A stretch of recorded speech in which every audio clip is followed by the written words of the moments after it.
crap hotels, I might just walk away with only $100,000. Like, she says it as if it's a bad thing.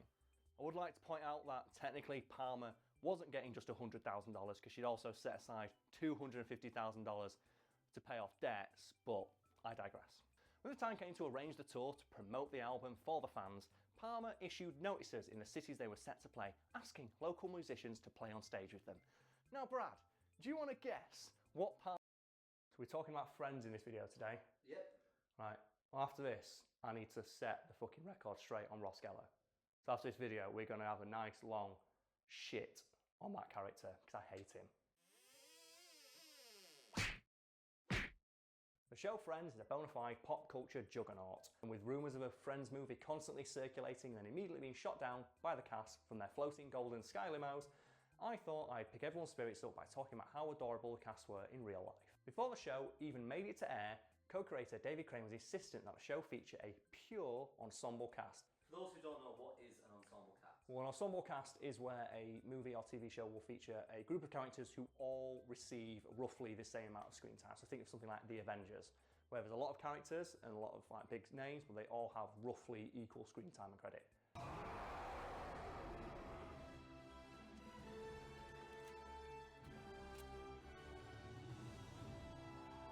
So why did you stress the word pure when you were talking about the ensemble cast? A lot of TV shows and movies do feature ensemble casts, but the problem is that more often than not, there will be that one breakout character who audience responds to more, who invariably just steals every scene they're in and becomes the focal point of the movie or show itself. So I think like Barney Stinson from How I Met Your Mother or Loki from the Avengers movies, where he's just so good in his role, he steals every fucking scene he's in until basically they start making the show and movies more about him. Like they rewrote the second Thor movie after they realised how popular Loki was in the Avengers to make it more about Loki. If you even think about betraying him. You'll kill me? Evidently there will be a line.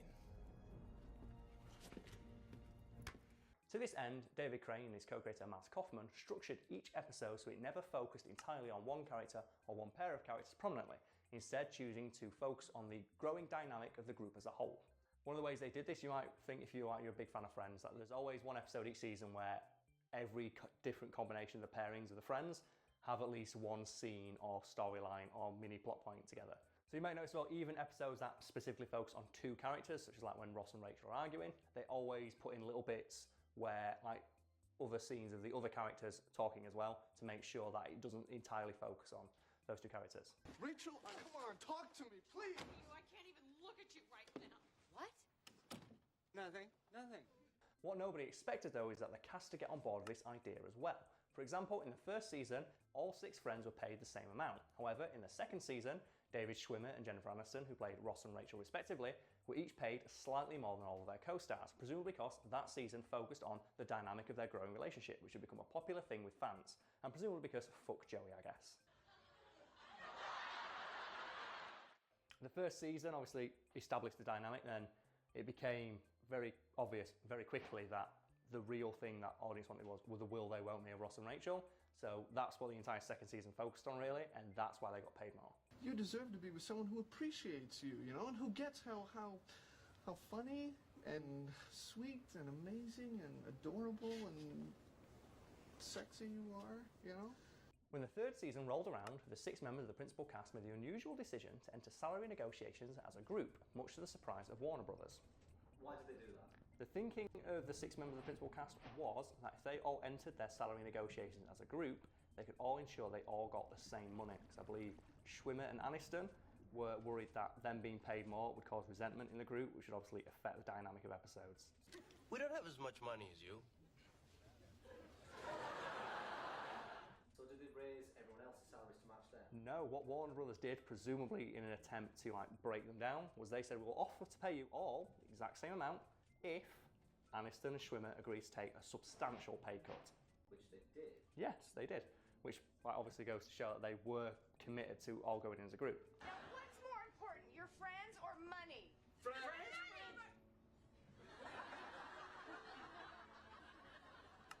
And the thing about this is obviously Warner Bros. At first, they save money doing this. But when the next season rolled around, season 4, and they all went in as a group again, they all had to have their salary raised equally by the same amount together. And I think by the very last season, they paid $1 million an episode. Pay us all the same, or we all walk. And when you've got every, like you could perhaps get rid of one friend, maybe two, like they could write them out. But all 6 friends, they've got no chance. So they have basically got one of us by the ball. It's like, you pay us all this much money each, or we're done.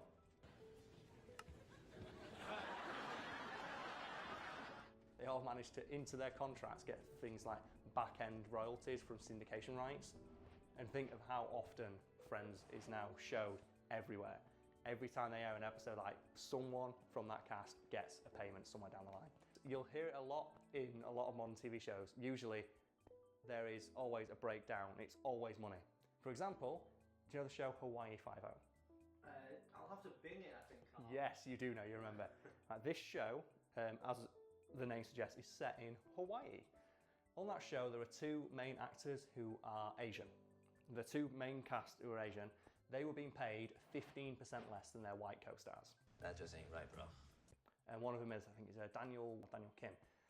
He's the guy from Lost, Jin from Lost, and also the voice of Johnny Gat from Saints Row. So this guy is fucking awesome. He went in with his female Asian co-stars and said, we want to be paid the same as our white co-stars, because this is kind of fucking bullshit. Because we're all doing the same amount of work, we're getting paid less, and it's called Hawaii Five-0, and we're the only characters of Asian descent. And they said no, so they left. So good on them. We're both gonna walk away from this. That example shows why if they'd have left that as it was and Rachel and Ross were paid more money per episode, that could have festered and resulted in a lot of bad shit down the line.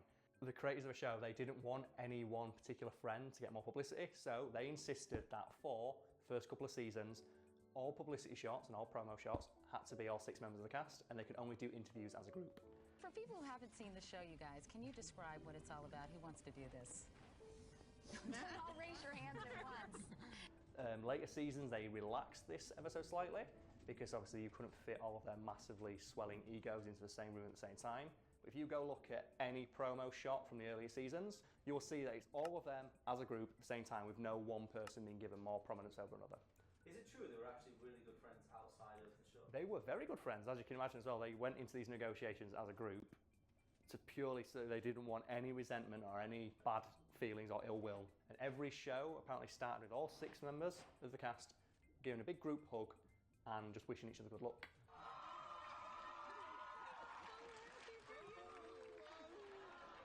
And there's a great story from Tom Selleck where he says, yeah, they were all really good friends, and I was surprised by how close they were as a group. But it was kind of upsetting when I'm just stood there in the corner and they're all hugging each other. I just felt really left out. So the next time you watch an early episode of Friends, remember that just before that episode started filming, all of the friends shared a big group hug while a giant mustachioed man quietly wept in the corner.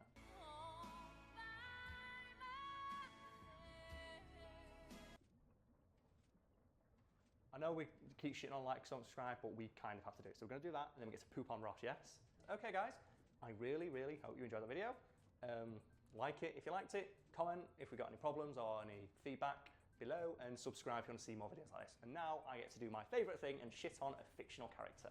So, Ross, where do you fall on the spectrum? Like, nice guy, misunderstood, or like me, total abject piece of human excrement? I thought Ross was meant to be like a nice guy who always made No, decisions. he's a nice guy. I'm sure you know this is a big fan of the show. Friends coined the term friend zone. What's it? That bullshit idea that women owe a man sex or a relationship just because he's friends with her for a very long time. And Ross epitomizes this. He's a shallow, manipulative piece of garbage. He's not that bad. Okay, let's give you a few facts. I'm assuming, like me, you've got every episode memorized in your head. Early season Ross, it's established he's in love with Rachel. And then he gets upset that Rachel never seems to see him as a nice guy, even though he's never put himself out there and made it known that he is available as like a romantic partner. He never tries to establish or make himself appear in her eyes as someone she could potentially date. He just sits there quietly festering in the corner, getting annoyed every time she dates another guy. She dates Paolo. He ends up being a piece of shit, like episodes. Early season though, or when you first meet him, you don't know. He walks into the set and he's just a happy-go-lucky foreign guy. He even smiles and introduces himself to everyone. What does Ross do? He sits in the corner, quietly talking with his friends like, oh God, that Paolo's an awful guy. Why wasn't Rachel date me? I'm nice. That's why I'm sat over here shit-talking this guy I've just met, who Rachel clearly likes. I'm a good friend. That's why I would make a great partner for Rachel, which is why I'm sat here telling her she's got shit-tasting men behind her back. So Ross goes to China, doesn't he? Yeah. And then Rachel finds out, oh, Ross liked me. And then Ross comes back from China and he's got a girlfriend. And he finds out through the grapevine, Rachel knows that you like her now, and she kind of wants to like try a relationship. Or just give her some closure and tell her that you've moved on so she can move on as well. What does he do? He writes a list of all of her flaws on a piece of paper, and then she finds it. And what does he do when she finds a piece of paper written by this guy who supposedly worships the ground she walks on, telling her she's got fat ankles and she's just a waitress? He gets annoyed that she gets mad about it. Do you remember Ross's ex-wife? She's a lesbian. She cheats on him, right? Yeah. Terrible thing. That's awful for anyone. But then again, she was a lesbian and she was confused. But she cheated on him. There's no excuse for that. He doesn't excuse the fact that Ross constantly belittles his ex-wife's lesbian relationship. He doesn't miss a chance to shit on it and belittle it as being less than a real relationship. But that's doubled down on it a later season. Do you remember when they get the nanny? Yeah. Freddie Prinze Jr. And he plays a male nanny, so it's a man in a traditionally female role. This guy, who is established, is not only excellent at his job, and his daughter loves him and will be the best person for the job, he fires him because it's weird. And then remember the other episode with his son Ben, who he never talks about? You know, the one who he finds out is playing with a Barbie doll? And then he goes out of his way to try and make her play with the G.I. Joe because he doesn't like the idea that he's being raised by two mums. He thinks he's going to grow up girly. You're ruining Ross for me. Oh, but we're not done yet. What's the most famous thing that happens between Ross and Rachel? When they're on a break. Ross never lets it go. Every time they bring it up, what does he say? We were on a break. We were on a break. We were on a break. He refused to accept that she's upset, and he spends episodes getting really, really annoyed about the fact she's still pissed off with him. Well, the thing that triggers him is when he phones up and Mark's in the background. And that's another thing he does. He doesn't have any trust in Rachel. He says to himself, oh, she's sleeping with Mark, 'cause I heard he was there. Earlier episodes, he said, oh, Mark just wants to sleep with you. You do realise your girlfriend's got agency of her own, right? You've seen what Jennifer Aniston looked like when she was recording those seasons. She's pretty fucking hot. Everyone wants to sleep with your girlfriend. But do you know what she doesn't want to do? She doesn't want to sleep with them because she's with you. Not only is it established that he's possessive, manipulative, he doesn't have faith in his own girlfriend that she won't cheat on him the first chance he gets. He constantly belittles Joey and Phoebe, if not being as educated as him. There's an episode where Rachel, he wants her to quit a job because he doesn't like the fact she's working with Mark. Bearing in mind, Rachel's entire character arc is her becoming an independent woman with her own job and looking after herself. And he wants to immediately put that on hold because he's not comfortable with the idea she works with a man who's attracted to her. There's a thing in relationships called trust, I think. He doesn't trust his own girlfriend enough not to sleep with another guy. And what does he do when they break up? What's the first thing he does? Sleep with another person and then gets annoyed about it. What about, and as well, what about all the times that he lies to her and then gets pissed off when he gets found out? Because originally, after he sleeps with that other woman, he tells all his friends not to mention it. He only gets annoyed and pissed off when Rachel finds out, when he deliberately went to the effort of covering it up. Later episodes, like when they're married to each other, and he says, I'll get it annulled, and then he doesn't, he says to his friends, no, I'm just going to not say that we're still married in the hopes that she'll eventually just get over the idea. And then when she gets annoyed about it when he finds out, what does he do? He makes it all about him by saying, I don't want to be the guy who's been divorced 3 times. So, in conclusion, Ross is such a piece of shit.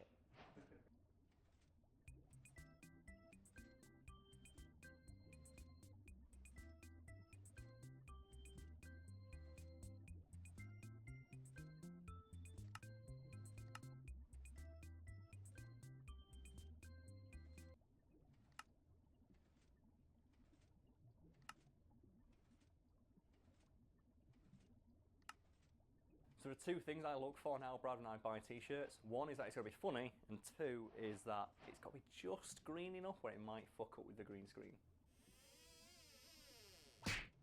If anyone's ever watched an episode of The Simpsons and thought to themselves, why do all of these characters look like a child's drawing when they're almost out of crayons? The answer is that the original creator thought that that would be a great way to punch our eyeballs and make us take notice. So to explain, before The Simpsons became the biggest show on earth, creator Matt Groening was often asked by interviewers, why are your characters yellow? And he'd always respond with a stock excuse that it being used to catch the attention of channel surfers. I am too smart. I am too smart. S-M-R-T. I mean S-M-A-R-T. So according to Simpsons lore, the person who first suggested to Matt Groening to make the Simpsons yellow was a colourist called this... I'm not going to try and pronounce that because that's going to be embarrassing for everybody. Is that actually true? We don't know. According to Matt Groening, it wasn't a colourist but an animator who made the suggestion of turning the Simpsons yellow, and according to him, basically, they sent back a sketch of Bart, Lisa, Homer, Marge, Maggie, just coloured yellow, and he looked at it and went, that just looks right. And you have to admit, Groening kind of had a point, because I can't now picture a single member of the cast of The Simpsons as being anything other than yellow.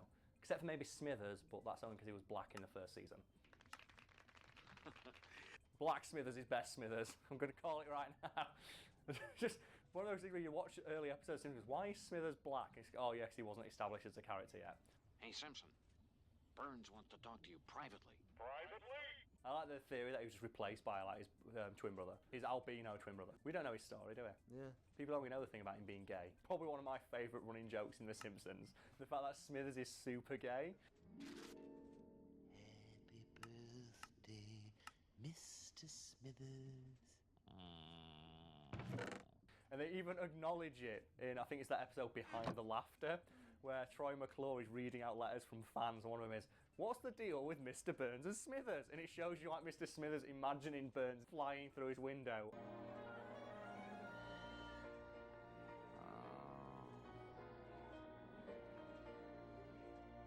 Or that screensaver he's got of Mr. Burns like, hello Smithers, you are quite good at turning me on. You're quite good at turning me on. You probably should ignore that. And Troy McClure goes, well, to explain, Mr. Smithers is a guy who works for Mr. Burns. He's in his early 40s, is unmarried, and currently resides in Springfield. Thanks for writing. Doesn't he come out in one of the He episodes? comes out as gay in one of the episodes, yeah. So does Selma. No, sorry, Patty. And they do a joke to it in an early episode, I think it's like season 13, 14 maybe, where they have the gay pride parade, and it's like, oh, there's the Testaments people are still in the closet, and you see Smithers and Patty's arm come out and hear their voices go, we're gay, we're glad, but don't tell mum and dad.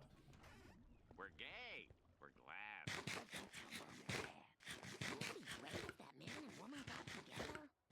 And that's also one of my favourite lines of The Simpsons, where the gay people in the gay pride parade go, we're here, we're queer, get used to it. I think Lisa or Bart says, we are used to it, you do this every year. It's, oh, don't be a spoil sport. You do this every year. We are used to it. Spoil sport. But I think we can both admit the best Simpsons episode to tackle that subject matter has got to be the one with John Waters. Hi, I'm John. Can I help you with anything? I think it's Homer's Phobia, it's called. Listen carefully. John is a sexual. The one way Homer thinks Bart's going to be gay. Bart, where'd you get that shirt? I don't know. Came out of the closet. And he takes him to the steel mill. That turned out to just be a gay steel mill. I want all of you to say hello to the Simpsons. And Bart's like, Dad, why did you take him to a gay steel mill? It's like, I don't know. We work hard. We play hard. So going back to the idea of The Simpsons being yellow to attract the attention of channel surfers, now that the show is one of the biggest and most recognised on Earth, Groening's reason for having The Simpsons be yellow has actually changed somewhat. So why did his reasons change? Well, originally, before the show got to be the massive cultural phenomenon it is, his reasoning for The Simpsons being yellow was, this will attract the attention of channel surfers. People who don't know what The Simpsons is will flick through their TV channels, they'll spot this weird looking thing that's deliberately designed to be bright and garish and out of place. They'll stop and go, wait, what's this? And then they'll watch it and perhaps maybe become a fan. His reasoning now is that The Simpsons is so popular and so iconic for its art style and the fact all the characters in it are yellow, that when people are flicking through TV to see what to watch, they'll spot The Simpsons and go, oh, The Simpsons is on, I'll watch this. Gross, yet strangely compelling. Which I think is so awesome. Like, originally it was, people flick through and go, hey, what is this? Oh, check this out, looks interesting. And now it's, oh wow, The Simpsons is on, I don't need to keep flicking. Do you understand? Yes. So anecdotally, this holds true for me. I'm guessing, like me, as a kid, you watched The Simpsons on TV. And I'm guessing you also remember what channel it was on and what time. Exactly. BBC Two at 6 p.m. And as a kid, obviously, I watched that because it's a cartoon. Oh, this looks interesting. Let's watch this. And obviously, The Simpsons was a great show. Like, kids could watch it, adults could watch it. And my parents would also that became the thing she's watched. And that's how it attracted our attention initially.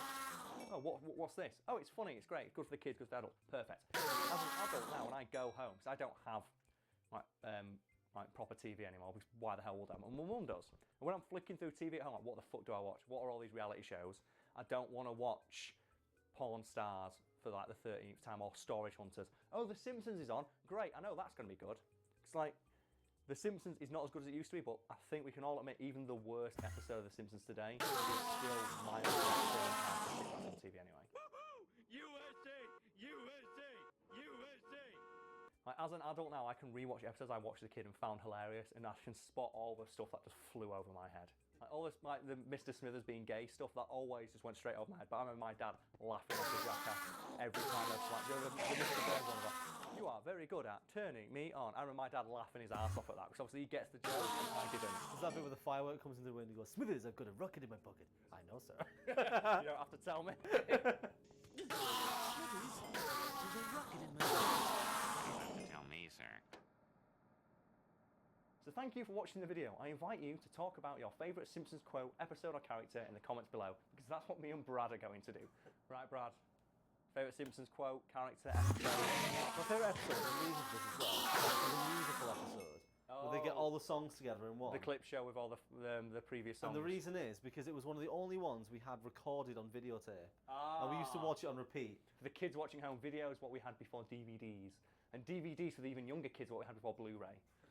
Because we had this and we played it non-stop, I know pretty much every line from every song in that entire You do realise episode. that I'm a massive fan of The Simpsons. I'm going to test you on this, right? Go on, what's your favourite song from that episode then? I reckon, I think it's it's got to be the Mr. Burns one. See My Vest. See My Vest, yeah. Okay. Oh, please, won't you see my vest? See My Vest. See My Vest, made from? Real Gorilla's chest. And then it's This Sweater. There's no better than authentic Irish setter. My Hat. Was my cat. My Evening Wear. Vampire Bat. And then my slippers. Are albino. These white slippers are albino, African, endangered rhino. You know it, mate. You fucking know it. No lies here. No lies. I think my favourite song. I'm not really a big fan of the songs in it, but I was always a massive fan of the Paint My Wagon one. Oh, I was going to bring that up. Me and my brother still sing this one all the time. Gonna paint our wagon, gonna paint it good. Like my contender for my favourite episode is the one where Homer looks after Mr. Burns' mansion. Look at me, I'm a billionaire. The one where he's looking after his mansion and they go on the party boat. It's one of the later episodes, and basically they're on the boat and it's the one they have the monkey knife fight. They'll never know the simple joys of a monkey knife fight. Give it to him, boy, give it to him. And the thing that makes me laugh the most is that one of the monkeys in the knife fight is called Furious George. Oh, Furious George. What have they done to your beautiful face? Just that pun work is so strong. You have to appreciate it. The way he says like, oh, I'll throw a party. No parties. No shindigs. No parties. No parties, no shindigs. Which I think is the best word for a party. And he pulls out like the invite his mate. He goes, oh, I look so good on that bike. And it's him on a penny farthing with like a top hat on. And that's on the invite. And I look so good on that bike. Yeah. I think that's a strong episode. Also, obviously as well, anything to do with Lenny. Attention, everybody. Work harder. Bye.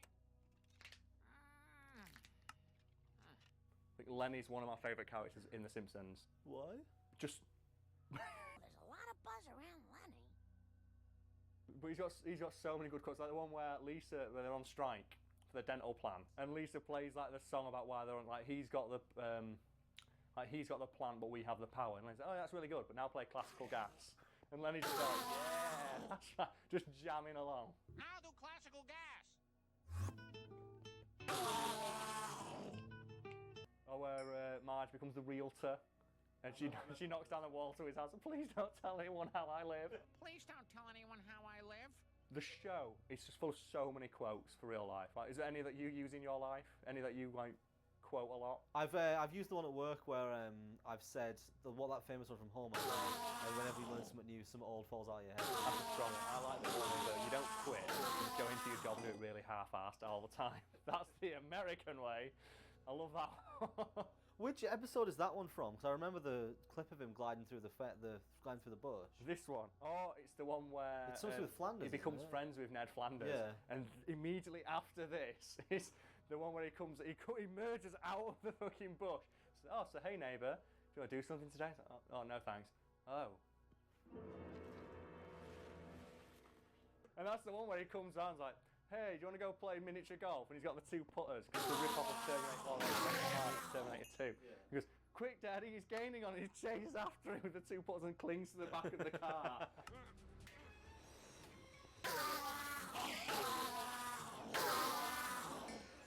So where's your opinion on when like the show died and stopped being everyone as good? seems to think season 8 is the point where the cut-off point. I think it's a bit later because I was obviously a lot younger. I rewatched them as I got older, but I think it died the 300th episode.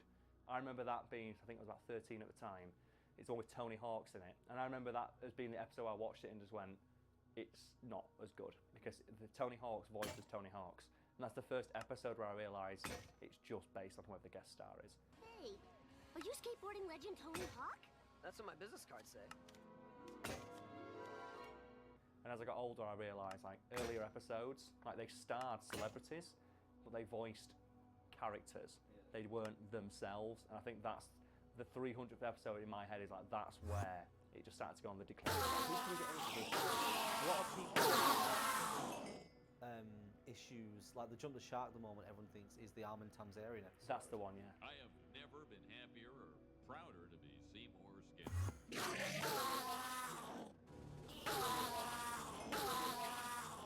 But I still think there's some really strong episodes after that. Principal and the Pauper is definitely one of the worst episodes ever made.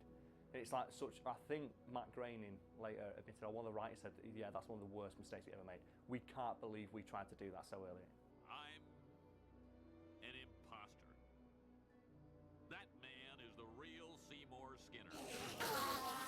One of the best jokes Principal Skinner's ever done. Where he goes down to being a very good street hoodlum, and he gets on his motorbike and drives off, and as he goes away, up yours, children. Principal Skinner? Up yours, children. That is probably the start of the decline, but I still think there were good episodes up until around, for me anyway, the 300th episode. That's where I think it died.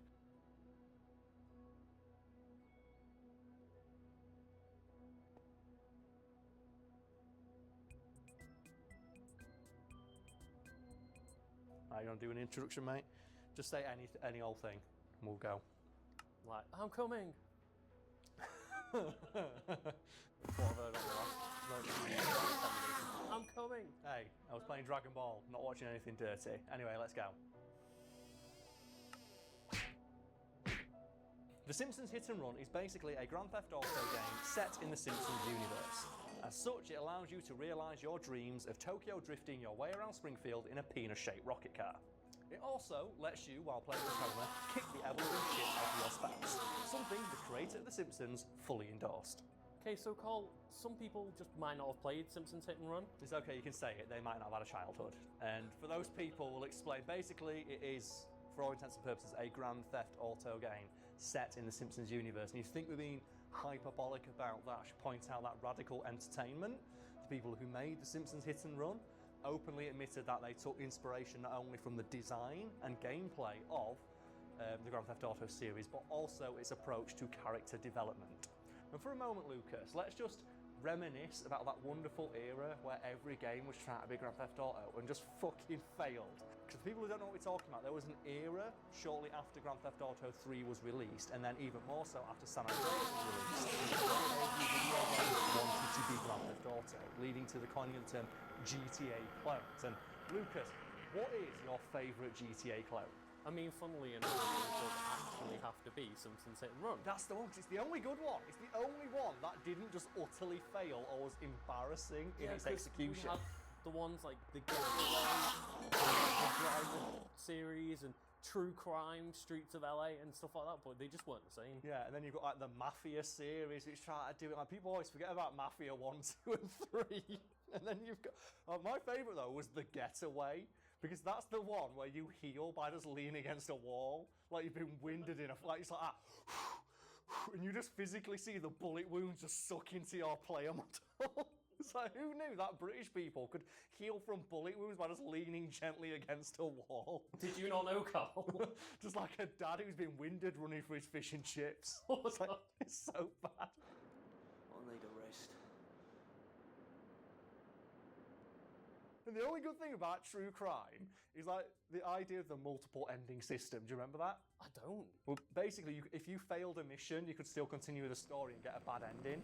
Oh. One of the things just simple missions. I think the ending is the guy gets thrown off a building.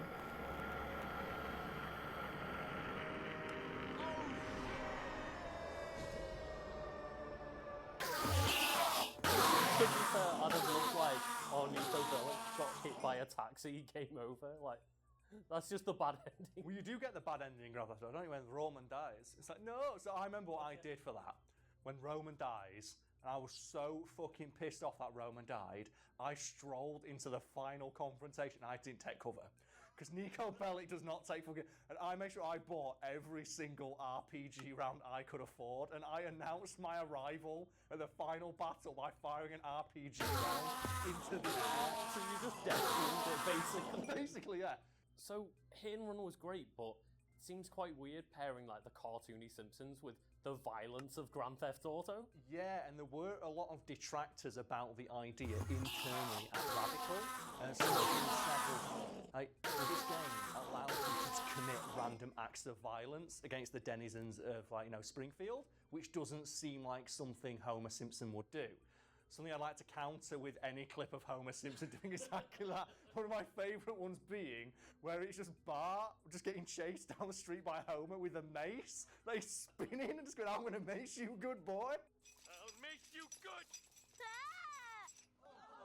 That is completely taken out of context. And the thing a lot of people forget is that, canonically, Homer Simpson is like an expert hand-to-hand combatant. Do you remember the Bigger Brother episode? It's an early episode of The Simpsons where Bart goes to like a Bigger Brother type service. He says he hasn't got a dad. And Homer gets so pissed off he has a fist fight. And during that fist fight, Homer uses like living sea creatures as ninja stars. It's fucking awesome. Homer, it's probably not going to fly with anyone at Fox. And even more, Matt Groening. So obviously Matt Groening, like the creator of Simpsons, tried to like hide it from him at all. Yeah, they were really worried that Matt Groening was very hands-on. In fact, all of the writing crew for The Simpsons at the time and the voice actors. And Radical were basically given full unlimited access to that resource. Like, if you piss them off, they might take that away, or even the license away from us entirely. And it's noted that when Matt Groening came to visit, they didn't show that off in the build of the game they had. And that all changed though when they actually handed a controller to Groening himself and asked him to explore the game.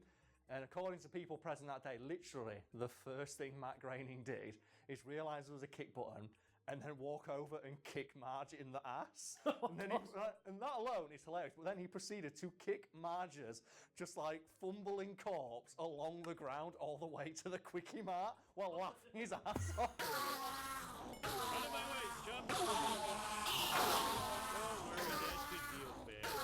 Isn't that amazing? Oh god, yeah. Just it's the first thing he did. He realised, oh wow, you can kick people. What happens if I kick Marge? Does that mean it's officially Homer's base instinct?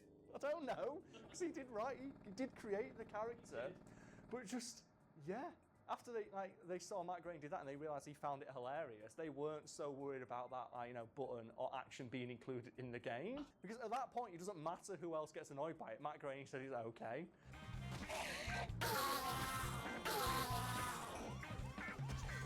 Do you know what makes this story just a little bit better, Lucas? Oh, go on. Do you want to just hazard a guess at how long Groening kicked Marge for?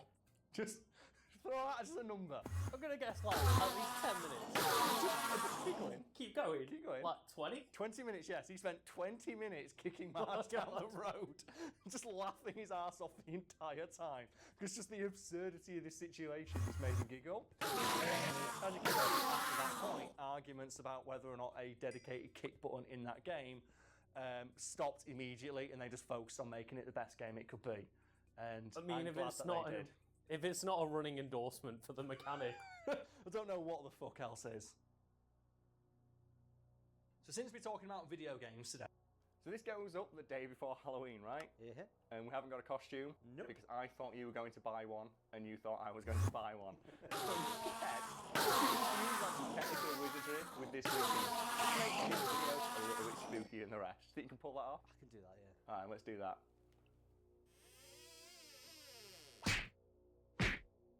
Filmed on a budget so tight, the actors that starred in it literally had to sit outside in a bag. Certainly a movie. Famously marketed to us, the public, as if it were real, and filmed entirely from the perspective of the characters within it. The director of the Blair Witch Project went to some pretty insane lengths to make sure those actors gave pretty genuine performances.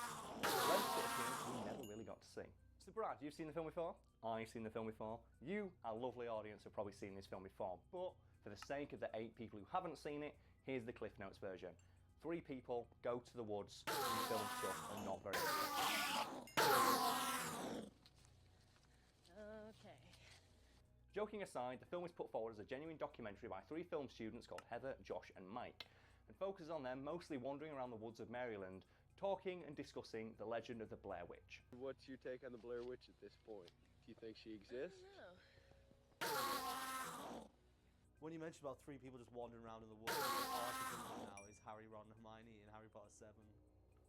I have never made that connection. And now that you've said it, that's actually kind of perfect.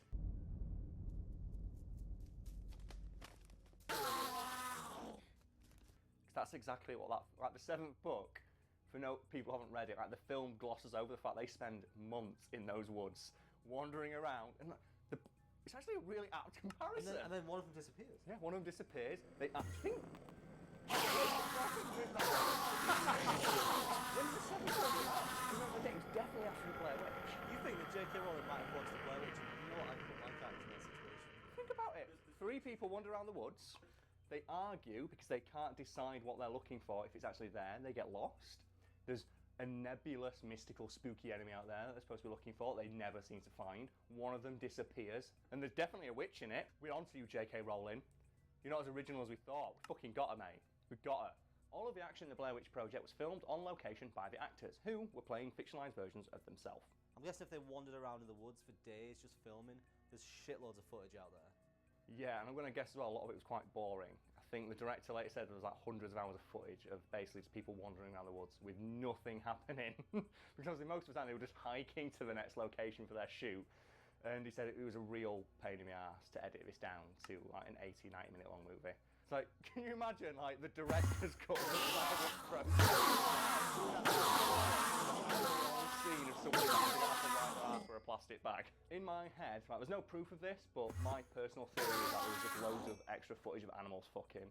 So if you were wandering around the woods with someone else's camera and you were getting paid to do so, what's the first thing you'd film just to piss them off when they were editing it? Because obviously as well, like, you've got to remember the actors who were in this, like, they were troopers. They really were tired and hungry and knackered. We're going to discuss that in a moment. So I think towards the end of it, they must have done shit like that just to get their own back on the editor. I would definitely film a good like 3-hour static shot of my balls and just say the next dead drop when they pick up footage, when they're watching that back and go, I deserve this. I'm gonna sit, and they're not even gonna fast forward through it. They're gonna watch it because you know what? I kind of deserve this for being a bit of a dick. A common complaint about the movie is that nothing ever really happens. Characters react to things out of frame, have plot-related discussion with the cameras out rolling, and run away from threats you don't get to see while pointing their camera at the floor. Perhaps the most egregious example of this is when the character Heather screams, "What the fuck is that?" to something we don't get to see off camera, and then cry sprints for about 2 minutes before collapsing in a tearful heap. Oh my god, what the fuck is that? What the fuck is that? Complained about that. Found footage movie, that's quite quite realistic. One of my key complaints, I think the complaint everyone who watches these like shitty found footage movies that seem to like proliferate the horror genre is that why do the people keep rolling their camera? Like Paranormal Activity, for example, like, I get it. Some of the scenes, like here is a camera in their house, here's their security camera, here's like home movie footage. But when they're just like having conversations in the kitchen and they're just pointing the camera at each other, it's like, we really need to discuss the fact like that you're leaving me. Why are you discussing our divorce on camera? Also, what the fuck camera are these people using to get the quality of footage they do? Yeah, it's always like HD and it's always in focus. Always in focus. Also, as well, they go into like night vision mode. That must be an expensive feature for a camera to be the quality that it is. Also, as well, they always seem to keep in mind like shot composition and mise en scène. I get that it's a movie contrivance, but I do, on some level, respect the Blair Witch for maintaining that level of authenticity, and they didn't go back into the woods and refilm scenes that didn't work. They kept the footage that the actors shot to maintain like some faux sense of authenticity. So it'd been very easy to go back into the woods after the fact and use some of the lines they did and just dub over like new footage of, oh, what's that over there? And then just get a clear shot of whatever it is they wanted, or get a guy in his fucking stupid Halloween mask stood off like into the distance. And no, they didn't. They stuck to it, and I appreciate that. Speaking of which, Hayley, the actress playing Heather, actually did see something immediately prior to screaming the words, "What the fuck is that?" It's just that she never caught it on camera. Oh shit! Oh my god! There's a guy wearing long johns in the distance. Very scary, isn't it? And people are probably watching this thinking, that doesn't sound scary, so let's rewind a little bit. So are you familiar with how they actually filmed the Blair Witch Project? Because it's kind of awesome and also kind of dickish. What did they do? They basically followed the actors around from a distance and just fucked with them the entire way through production. Jesus Christ, what the fuck is that? Fuck! So basically the director, Eduardo Sanchez, and writer, David Myrick, just dumped those three actors in the middle of the woods and gave them no real instructions about what to do other than go to this location by this date and talk about the Blair Witch the entire time. So when they got to this location, it contained a dead drop of supplies like batteries and memory cards for cameras, as well as a bit of food. So do you want to know something really dickish they did in regards to food? What did they do? They never left enough. Why? They wanted to make sure the actors were always hungry and on edge. A great quote from it was never enough that they'd starve, just enough to make them annoyed.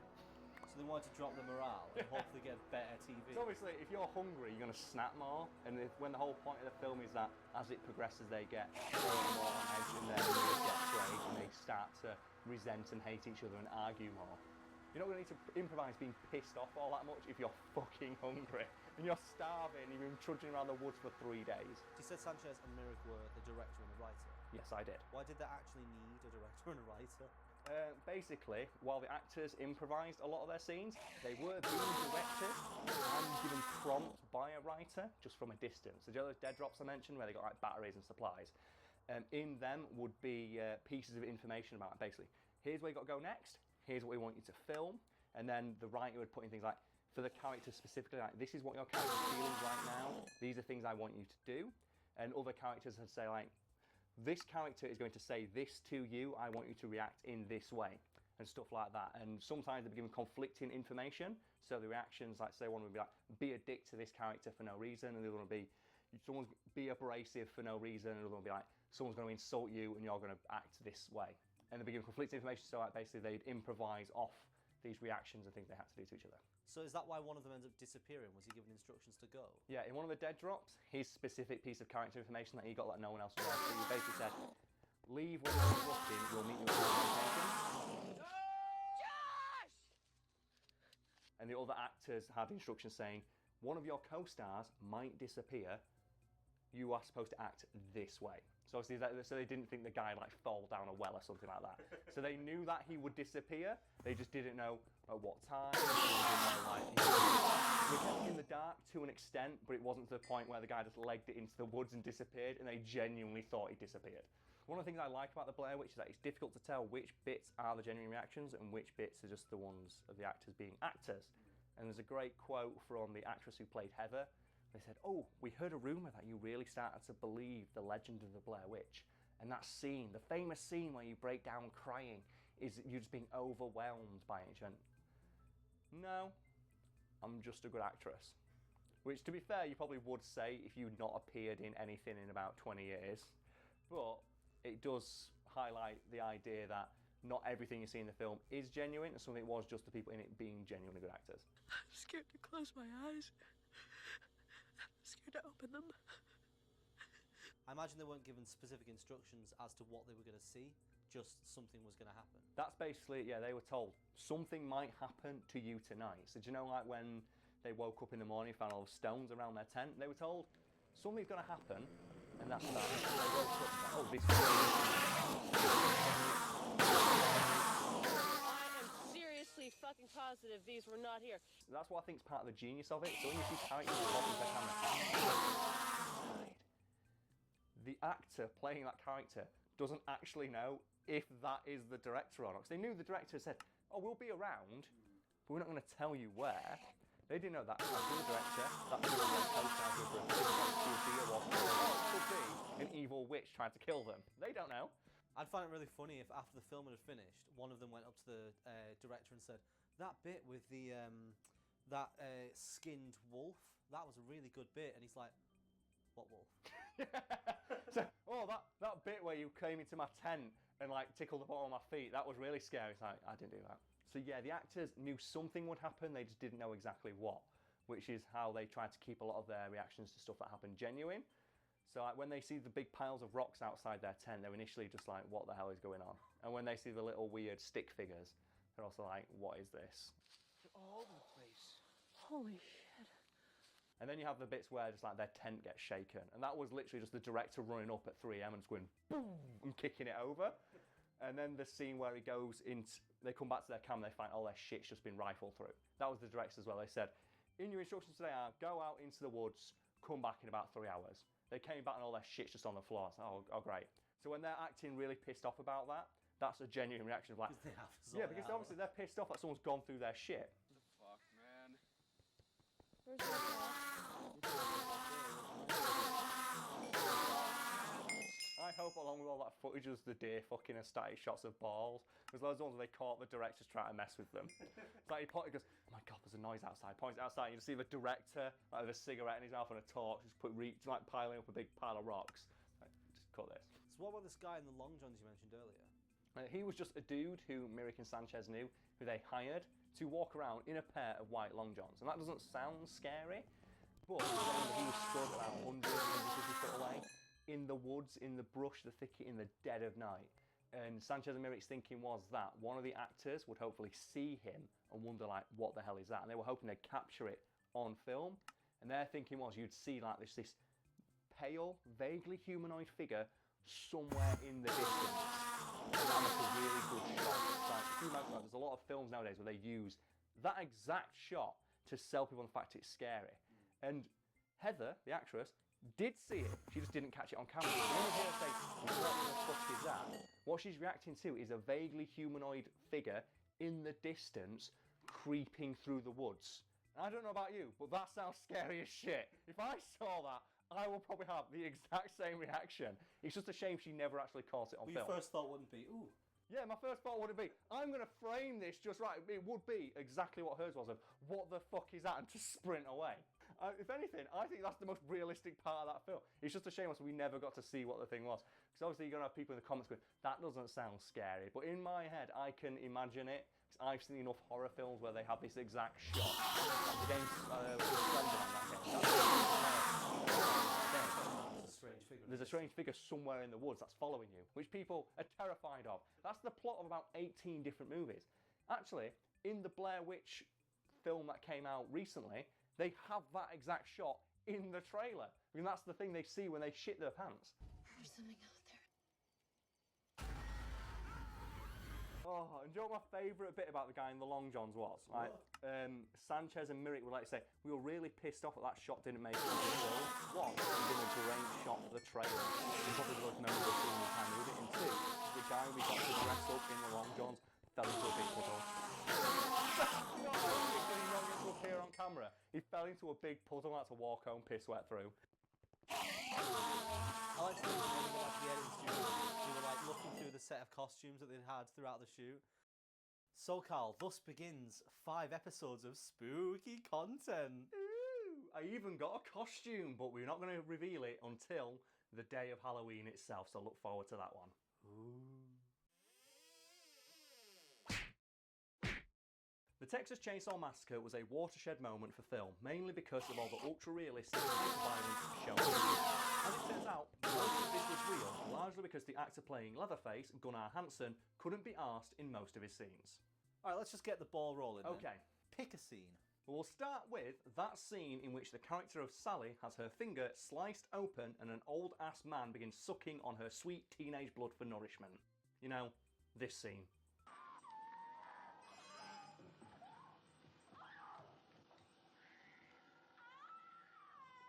Before we continue, we should probably warn everyone at home of a nervous disposition.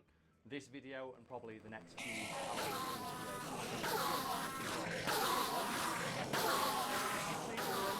have been warned. Isn't that what you say? That's a Christmas thing. Oh shit. What do you say for Halloween then? Jolly. What's the Halloween equivalent of 'tis the season? Viewer beware, you're in for a scare. What he said. So what in that scene was real? All of it. How was all of it real? All of it was real. The blood, the cutting of the finger, the screaming, the old ass man sucking on the blood. It was all real. It wasn't supposed to be, I should point out, but it was. So the knife was real, but it was dulled with tape which was placed over the blade so that Gunnar Hansen, aka Leatherface, could run it along the actress's finger without hurting her, at which point people off camera would begin pumping the fake blood through, and it like start spurting out of her fingertip, like giving the effect that he cut her finger open.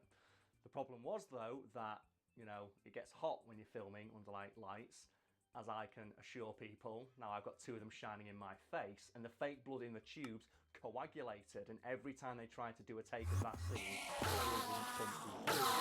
How did they manage to solve the issue of the coagulated blood? They didn't, and Gunnar Hansen was getting kind of pissed off with it because he was stood there in full Leatherface makeup under hot lights, sweating his hands off.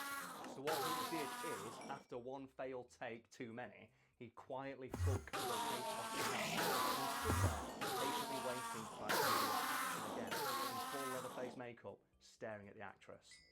So not that I need to ask, but what happened next? The moment the director yelled action, Gunnar went into Leatherface mode, grabbed the actress and roughly cut the end of her fingertip open. And the thing is, after you cut someone's finger open, they're not going to want to do that scene again. So, because that was the only usable take they had, that's the one that made it into the film. So that actress screaming is genuine because you can't fake that kind of terror. And the old guy, did he drink the real blood then? I think he did. To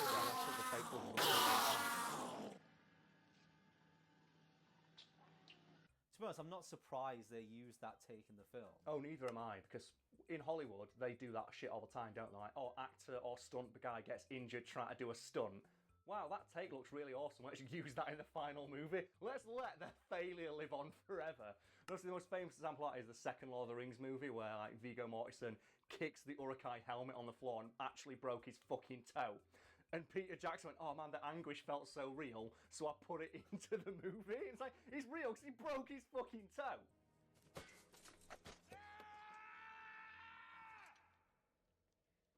Just before we move on, I just want to double check something. Okay. Did Gunnar ask permission from anybody? Oh no, because he'd have asked permission, they'd have said no.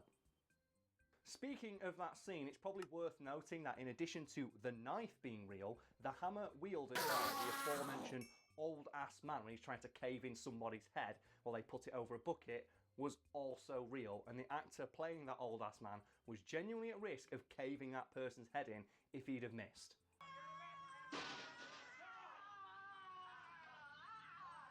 I don't want to be on that film set. I don't think anyone did, really. Madman wandering around with sharpened knives and a hammer. Apparently it really smelled. Just the set stunk. For reasons we'll get to in a moment, but yeah, it really stunk. It was boiling up, and especially like for the guy playing Leatherface, Gunnar Hansen said, oh, that costume is awful. That's a stupid mask and carry around like a £40 actual real chainsaw. Oh yeah, the chainsaw in Texas Chainsaw Massacre was awful.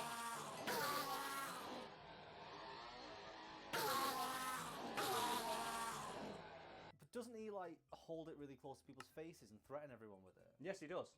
Like in this shot here.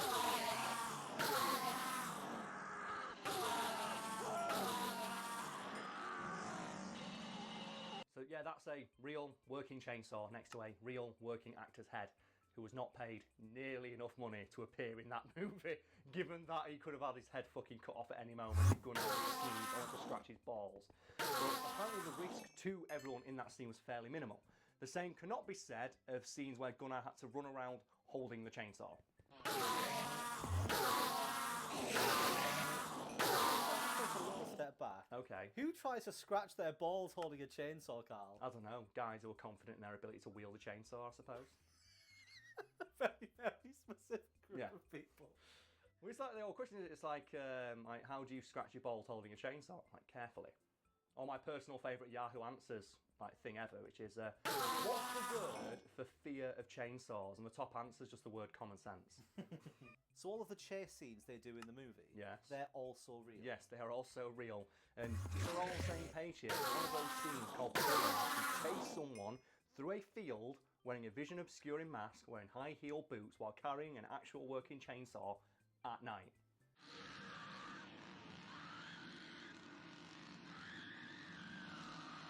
That's like going in a video game, put it on like the highest difficulty. It is, isn't it? It's like you've already got the added difficulty wearing like the vision obscuring mask, and then you're wearing the high heel boots, and then like the movement restricting costumes. You've got to wear like a fucking smock, and then you got all the other shit he's got to do. Like you're running through a field, anything like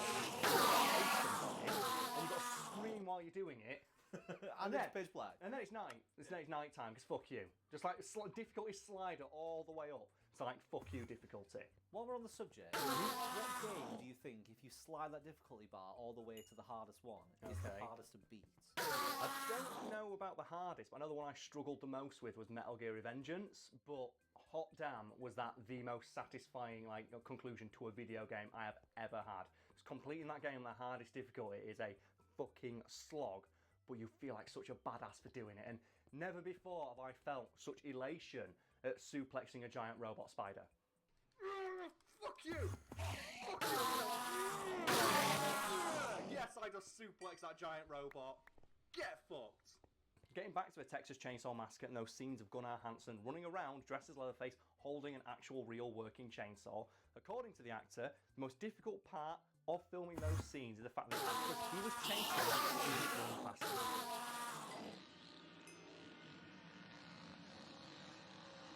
What do you mean she didn't run fast enough? Well, according to Gunnar Hansen in a later interview, he recalled that the actress ran so slowly that he actively had to limit how fast he ran while holding the chainsaw. So the only reason that Leatherface didn't race at cheaper speed towards the actress and cut her into confetti is because Gunnar Hansen's like, nah, I'm alright.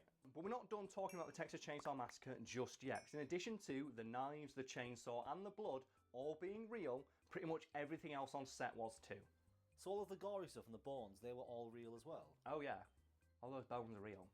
Those some real ass skeletons, folks. There were skeletons in that movie.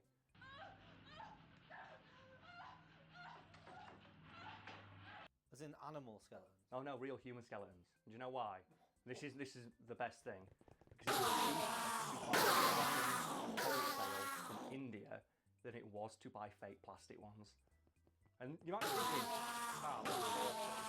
I'd like to look at it a different way and hope that somewhere out there is the ghost of some random Indian dude who just gets mad hype thinking about the fact that his skeleton got turned into that big awesome bone lamp in the movie.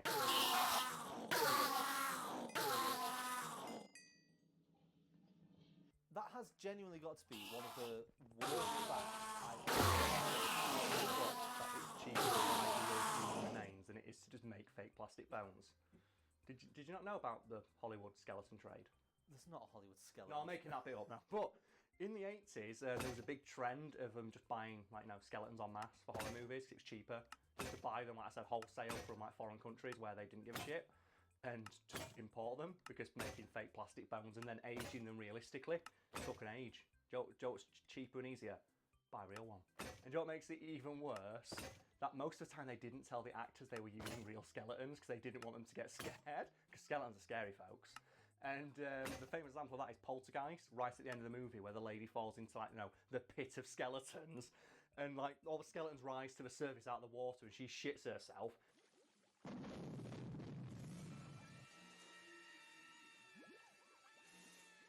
She asked the director after the fact, saying, "Wow, those skeletons look really real." how'd you do that? And I went, oh no, they are real skeletons.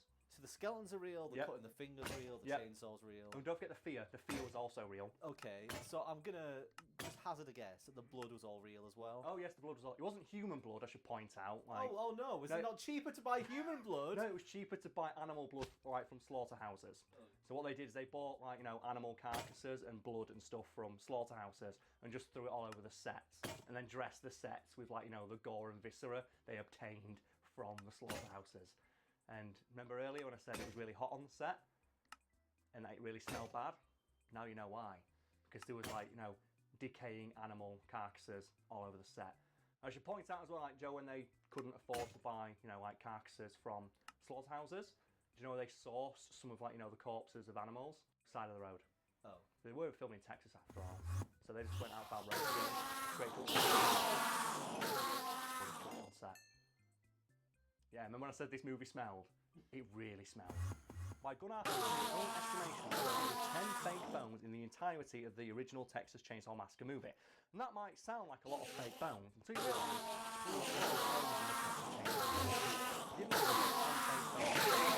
the rest of the sets were dressed with, as noted, actual human remains, carcasses of animals sourced from slaughterhouses, and dead dogs found by the side of the road. Now we don't know for sure whether the director went out in his car and ran those dogs over himself, but given what we've talked about today, I wouldn't be surprised if I found out that he did. Since we've talked about Leatherface today, Brad, let's settle the argument once and for all, at least between us. Leatherface, Jason Voorhees, Freddy Krueger, Michael Myers. Who's your man? Who's going to win in a 4-man battle royale? In an actual fight? Yeah, in an actual fight to the death. Because obviously they tried to do it in Freddy vs. Jason, but neither one lost because they couldn't do it because the respective rights holders of each movie wouldn't let them lose. So let's just say, fuck those guys who actually make them fight for real. Who's going to win? I think a genuine fight between the 4 of them. Mm-hmm. I don't know, because Kruger's the only one who's genuinely supernatural, isn't it? No, Jason's supernatural. Don't forget, Jason went to space. Damon01. My money's always going to be on Jason. Wanna become famous? Buy followers, primes and viewers on followinbot.com. Followinbot.com. It's not great, yeah. I like Michael Myers of the idea that it's probably the cheapest, laziest costume in any horror movie ever. And it's scary. If people don't know, like, the actual mask they used in the first Halloween movie was a William Shatner Star Trek mask spray painted white. That's literally it. And then they give the guy a boiler suit and a knife. And that's it. And that's it. And that's his costume. It's fucking terrifying. Because of course, like an 8-foot version of fucking William Shatner who's ghostly white would be terrifying. Getting back to the topic, Brad, we've established that Leatherface and Michael Myers will have their shit rocked. But let's say you start introducing, like, other slasher movie icons from the 80s. How would Chucky fare? Like, if Chucky came in as a ringer? I think Chucky would suck. No, but can't Chucky transfer his soul? Like, he transfers it into the doll, doesn't he? What would happen if Chucky transferred his soul into Leatherface's chainsaw? Because then you've got an evil chainsaw. Yeah, but the evil chainsaw can't really do much on its own. But what about if, like, because Leatherface is a human and he understands machinery, because you see him tinker around with his chainsaw and shit, he teamed up with all of the evil inanimate objects from movies, like Christine the car. And then he gets put on the car, he puts the tyres from rubber, the evil sentient tyres that run people over, and he puts them on Christine. And then he's got his chainsaw with Chucky's soul in it. What other inanimate objects have you got from movies? There's that one where it's the elevator, the evil elevator that kills people. How are you incorporating an evil elevator into this fight scene? No, he does the thing from Fast and the Furious, where he straps the safe onto the back of the car, but it's the elevator. And he straps onto the back of the car and he does like sick tail whip spins and it slaps people with the safe. I think if you have to get to and when this... it does, it chomps and it grabs them inside and kills them. If you have to keep adding this much stuff to make it an even fight, he's not going to making it an even fight. I'm making it a curb stomp symphony. What other inanimate objects that are in horror movies can, like, they wield? Because that can be like, the mystical artifacts they get. What about all of the items from Goosebumps? Like the blood. Slappy. They get slappy, and then they get monster. Oh my god, they could do this! And what you do is you make it like the Hunger Games. If you're going to do that, you have to add in more people to fight. So you put in like a bunch of different horror villains, and then horror items are available for them to use. Oh man, that'd be fucking amazing! We've got an idea here. Hollywood, if you're watching... Fuck Freddy vs. Jason. Fuck Freddy vs. Jason. How about everybody versus everybody fucking else with, like, all the other shit, man? Because there were so many like random cursed objects from horror movies that you could bring in, and they could all wield them like like weapons. I want to see like an RPG. Like, I want to level up my Leatherface. He's not wielding a chainsaw anymore. He's wielding like the fucking Pandora's box or some shit like that. He's wielding like the gem from Wishmaster, and he's fucking sick, man. What a good idea for a film. Let's go talk about this some more over a cup of tea. Bye, folks.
So Brad, I watched Monday's video. Got to say I'm disappointed, mate.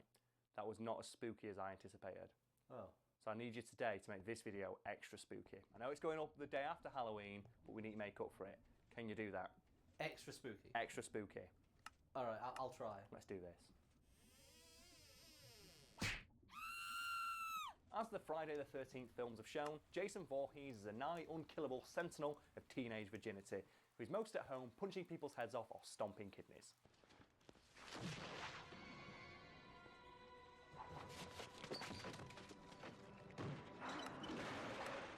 Although the character is supposed to be a merciless killer, most of the actors who've played him seem to have a sense of humour. For example, one of the actors best known for playing Jason Voorhees, Kane Hodder, was well known for the pranks he played on set. So what kind of things would he do? Well, he did quite a lot of stuff really. Most of it involved just freaking people out by the fact he was dressed as Jason. And apparently one of his favourite things to do when they were filming Jason Takes Manhattan was to just stand completely stock still and motionless in full Jason costume while members of the public walked past.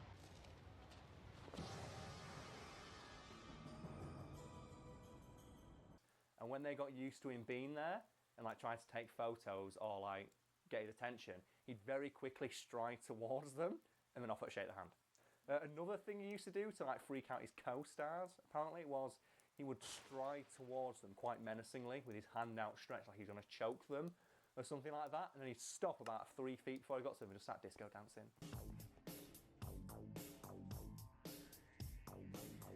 Just disco dancing. And what I want you to do now, Brad, is, do you know the famous clip, the Halloween clip, we all know it, of the guy dancing with the big jack-o'-lantern on his head, put Jason's head on top of it and put it directly after his sentence? Another actor, well known for playing Jason, Ken Kersinger, was also known to run errands during the day in full Jason costume and makeup, sans the character's iconic hockey mask. So what kind of errands did he run in this outfit? Well, one of the more famous stories is that he had a dentist appointment often in one of the Friday the 13th movies, and rather than take his costume off, he just went in full Jason costume and makeup, obviously not wearing the hockey mask, and walked into the waiting room for his dentist and just sat down. So obviously Kersinger didn't really notice, because obviously he'd been wearing the costume for so long he was kind of used to it. Yeah. But the people in that dentist office that he went into saw a near 7 foot tall man covered in open wounds and bullet holes casually stroll in, tell them that he was there for his appointment, and sit down and start reading a magazine. I'd like to think it was like Woman's Weekly or something. No, it's got to be Cosmo. It's got to be Cosmo, because then you can see Jason open a magazine that says on the front like 10 ways to drive your man wild in bed. And he's there in full costume. I know he wasn't wearing the mask, but in my head, he's wearing the mask. And just see him nodding along as he reads this article like, ah, yes, very interesting. I see. Don't neglect the balls. Have you ever read some of the articles in Cosmo about how you're supposedly meant to drive your man wild? No. Some of them are actually insane. One of my favourite ones, and this is true, you can look this up, I read an article like basically a guy, Dennis Hong, I think, wrote it. I remember his name because his initials are D Hong, so his initials are Dong. And he wrote an article basically he wrote an article deconstructing like this, going through all these Cosmo articles about ways they've claimed you can drive your man wild, and one of them is just gently tug on his pubic hair. And if you're suddenly now thinking what every man who's watching this thing is thinking, oh, that's not how you drive any man wild. What's Cosmo thinking? I mean, it depends on the definition of wild. That would drive me pretty wild. If I was in the bedroom and I'm like, all right, I'm going to try something a bit adventurous now, and they just janked on my pubic hair, that would definitely drive me mad, but not in the way Cosmo's thinking. Yeah, drive your man wild, just punch his balls. Guys love it, apparently. Oh, man. Or maybe he was reading like a Serial Killers Weekly or something like that. He just, there's like cycles through them. It's like, oh, Cosmo, yeah, interesting. Like something out of Airplane where you're going through all the magazines, or The Simpsons where they look at all the magazines. One's like, oh, Serial Killer Weekly. Because, like top 10 ways to clean your machete, or the top 10 machete cleaners or something. No, it'd be adverts for places where teenagers like to hang out and have sex. Just 10 locations where teens have sex you wouldn't believe. Number 3 will surprise you. It's like, I never thought of killing people in public toilets. Now I know. There'll be like ways to do it. You'll be reading through it and it's like, interesting, using the top of the cistern as a weapon. That's how he gets all his ideas for his kills. Wow, there's so many ways to murder people. I usually just punch their head off. I didn't know I could tear their spine in half with my bare hands. I'll make a note of that. He's like highlighting them in the magazine. He's got a pair of glasses over the mask and he's making notes. That's the image that does it for me. Because the magazine just goes down and then you just see like a pair of like big dumb nerd specs over the mask. And he's just, yes. Like the version of Jason from Family Guy, where he's like the really well-spoken guy who owns a business. And he's talking about, they reopened the lake. He's like, it's really nice to see local wildlife returning. And then just turns around, stabs 3 teenagers and goes back. And if you look around, I think even the wildlife is starting to come back. Because I think that's one of my favourite running jokes in Family Guy. And it's where the girl says, I can't really give you a discount because if I do, my boss says he'll kill me. And it's Jason Voorhees from earlier comes in and goes, how's everything going, Carol? How's everything going out here? Fine, Mr. Voorhees. Good, because if you screw up, I'll kill you. Oh my god. So as you can imagine, people in that waiting room were kind of worried. Yeah. They didn't think Kersing was a serial killer, apparently. They just thought he was really injured and was like dazed and confused. Because obviously he walked in quite casual as anything and just sat down. So he thought, oh man, maybe he's been in an accident and he just doesn't know where he is. And he had to say, no, I'm an actor and this is makeup and it just takes a really long time to take off. Now, although the character of Jason is kind of silly, most of the actors who've portrayed him have taken the role very seriously. None more so than actor Derek Mears, who portrayed Jason in the 2009 reboot.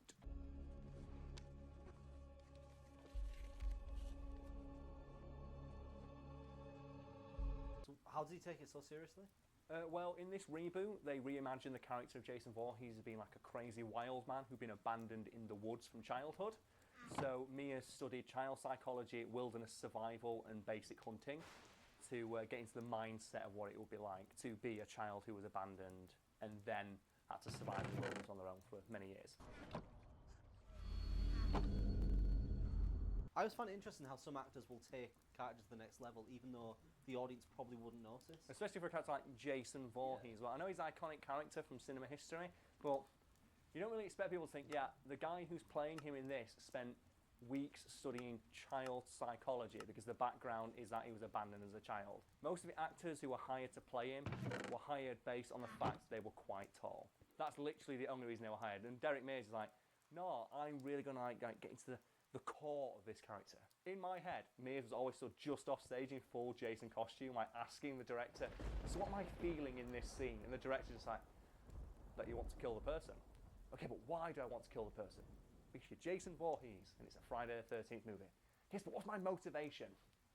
They're having sex and you don't like it, but why don't I like it? He is quite a two-dimensional character, isn't he? He just kind of walks around and stabs people. Well, he was originally, but then I guess they were trying to add more nuance to him. We did the same with Mike Myers. They've tried, in the horrible Rob Zombie remake movie. Well, the reason that movie's terrible is because they have a scene in it where they say, oh yeah, as a child, Michael Myers was just evil. Behind these eyes one finds only blackness. And Joe says this, a child psychologist. It's like, fucking great work, mate, yeah. Like, I gave up, and what he basically says, I gave up trying to help this child because he was just evil. Because excellent work there, Mr. Child Psychologist. The kid was just evil, so fuck it. You've earned your degree. Why not, eh? I don't think they should try and remake these characters because they never really had any depth anyway. That was the whole point of the slasher films, is that you're followed by this ambiguous evil. Yeah, the more that you explain something scary, the less scary it becomes. So Derek Mears is, by all accounts, a super nice guy. And a lot of actors who work with him expressed doubts that he couldn't convincingly play this terrifying super murderer. And that really annoyed him. Because people say, oh, how are you going to switch from Derek mode to Jason mode? You're so nice. Do you know what he'd say in response to that? What? Well, it's called acting. It's kind of what I do. And then walk off. And I quite like the idea of a guy who played Jason Voorhees lecturing people on the nuances of acting in a movie where his only real direction was punch this person's head off. So like other actors who play Jason, Mears was always keen to play jokes on the cast and crew in full Jason costume. What kind of things did he do? One of his favourites apparently was to switch from Jason mode to Derek mode, like that. So what he'd do is he'd be like thrashing around on set and throwing actors across the room until the instant he heard the word cut, at which point he becomes super apologetic and polite. Like, oh my God, are you okay? I'm really, really sorry. Can I help you up? In full Jason costume to like lighten the mood. So imagine for a second being the actor in that scene and you're stood next to this big giant man and you're told, right, for this scene, this big giant dude's going to pretend to throttle you to death. Isn't that right, Derek? And he doesn't say anything because he's in character. It's like, oh, well, Derek agrees. Are you ready? I guess so. And as soon as the scene starts, this giant man starts trying to pretend murder you. And the second you hear the word cut, like all the lights come on, and he immediately like, oh, so can I help you, mate? You all right? Come on, let's get a drink. He's like, okay, oh God, you okay? Oh God, I've messed up your shirt there, like doing the lapels. I'll grab you a drink. I'll grab you a drink from the water cooler. You just stay here. You'll be okay. So you relax. You've had a hard day. I'll get you a drink. Don't worry about it. Can I help anybody? Anyone like a drink? Action! So the machete's materialised in his hand. He just starts sprinting across set with it. You don't gain the powers of Voorhees when you become Voorhees. Derek Mears could. What else did he do? When they were filming the 2009 reboot, the director found out that some Boy Scouts were camping nearby. And he approached me and said, do you know what would be really funny? If you walked over to their camp in full Jason costume and introduced yourself. And Mia said, that is quite funny, but I've got a better idea. How about if we waited for one of the Boy Scouts to be on their own, and then I went over in full Jason costume and introduced myself to him. And it was only when someone pointed out, do you think maybe walking over to a kid on his own dressed as a fictional murderer might be a bad idea? And Mia's like, yeah, hang on, that probably is a bad idea. I could get shot if I did that. Let's not do that. And I'm thinking in my head, if they did do that, what was their end goal? That's not a prank. That's just terrifying a small child and potentially scarring them for life. If you'd have done something like this to like a member of the cast or the crew and like hid in a closet or something and jumped out in full Jason costume, that's quite funny. Walking over to a kid in the woods on their own, dressed as a murderer, as a 7-foot-tall man, and just going, sup. That kid is not going to think that's funny, even if you try and explain it to him. Do you know what the thing was as well? What? They were going to deny that they did it. So this poor kid was going to run back. Their plan was scar this poor kid, and when he ran back to tell, I just seen a guy in the woods in a hockey mask with a machete. And it's like, well, are they filming something nearby? Maybe it was the actors, one of them. Oh, is one of your actors wearing a hockey mask in this film? No. You're lying, Billy. What did you really do? That poor kid. You know what my favourite part about that is as well? Like, this was a reboot and these were Boy Scouts, so chances are none of them would even know who the fuck Jason Voorhees is. So it's not really a prank. Like, if you'd have done it to an adult, that's a prank, because obviously a lot of adults have, like, through pop culture osmosis, know who Jason Voorhees is. Kids don't. All a kid would have seen is a scary big man in a scary mask with a big knife. That's not a prank. That's just being mean to a kid. I would argue it's not really a decent prank for an adult either. If you were in the woods on your own and a 7-foot-tall, blood-covered man approached, even if he was dressed as a serial killer. In fact, he's dressed as a serial killer that you're aware of. And he's carrying a machete. Now, so that Derek Mears thing where he thought it'd be a good idea to approach a child dressed like a fictional murderer as a prank reminds me of what I think is probably the greatest scare prank ever pulled. Are you familiar with Just for Laughs? Yeah. Like, that channel is amazing, and all the TV shows are amazing. And they're one of the few prank channels who are super legit. All the reactions they get are real and genuine. They don't use stooges, and they don't fake reactions like a lot of prank channels do. And one of the meanest ones I think they've ever done, and it's such a simple idea, is where they get a camera in a shop. Do you know when you go into a shop and they have like the security camera that faces back, and you can see yourself in it? They do that, and they rig it so that after about 10 seconds of looking into it, a Grim Reaper appears behind you. And that in itself is quite funny, and I think that's hilarious. But they go one step further, and this is where I think it gets mean, where when the person looks behind them, instead of a Grim Reaper, they see an old man. And you think, oh, that's fair enough, but do you know what this old man's holding, if you remember? A scythe. So this person looks over their shoulder and sees an old man carrying a literal weapon. And then, do you know what the guy does? He winks. So they look at this guy and he goes... If I recall as well, there's always jolly music in the background. Always jolly, and that's what makes it so funny. And the reactions from people on it is, I think there's one guy and he's like got glasses on, and he stands there and you can visibly see him questioning whether he's going mad or not. Like, you can see he's doing that thing where he blinks too much. He's like, I don't know what's going on.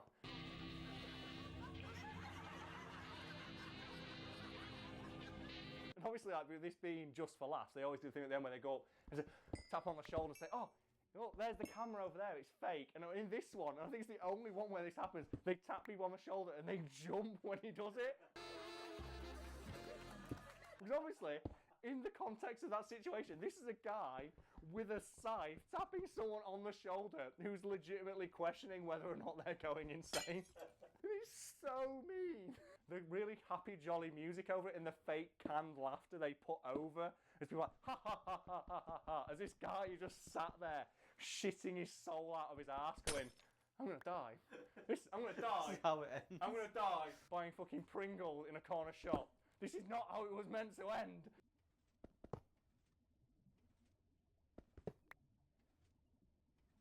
What's Jason Voorhees' real name? Jason Voorhees? No, oh, of course it is, yeah. What's Jason Voorhees' real name? What is character's name? Character's name. You fucking moron.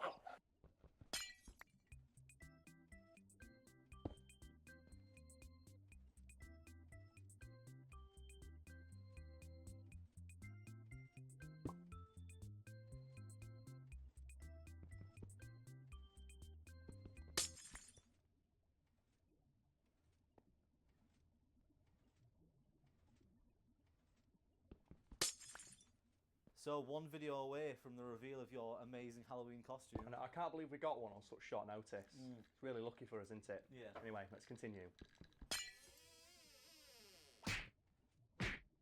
With the internet currently losing its shit about the upcoming holiday of Halloween, as it is wont to do, we thought we'd take a minute to talk about how the guy who played Pinhead in the Hellraiser movie was really good at applying his own makeup. I know this is going to hurt. Okay. But there will be people out there, younger viewers, who may not know who Pinhead is. Yeah, that's a depressing thought, but for those people who don't know who Pinhead is, because, like, you know, you're too young or you're not cool enough to have watched those movies, Pinhead is a horror movie icon from the 1980s, and I think the 90s as well, you had a few movies there, who stands alongside the likes of Jason Voorhees, Michael Myers, and Freddy Krueger. You know, one of those, like, iconic villains who fuck people shit up in increasingly shitty movies. I am the way.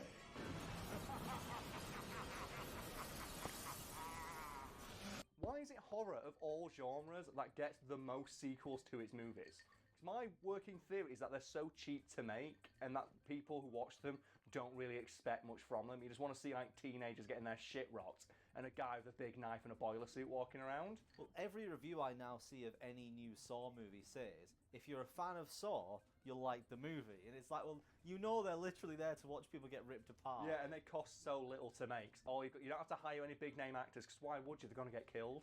So you just hire some no-name actor who'll work for scale and think of a way to kill them that's as gruesome as possible. Put in a few shitty jump scares, bish bash bosh, job done, $40 million at the box office on a $5 million budget. Okay, so I think we're beating a dead horse by saying there are horror movies that have had too many sequels made to them. But here's the inverse. What horror movie hasn't had enough sequels made? Because my money's on Final Destination. Because I would watch a Final Destination movie every day of the fucking week. If they release a new one of those every 3 months, I'd go watch it. Because those things are always amazing. It'll be amazing if they keep trying to trip up the audience. They bring back Sean William Scott. Was he in one of those things? The first one. Oh my god! That's the guy who gets his head knocked off by a train. That's great. Put the clip in. You're dead! You're dead!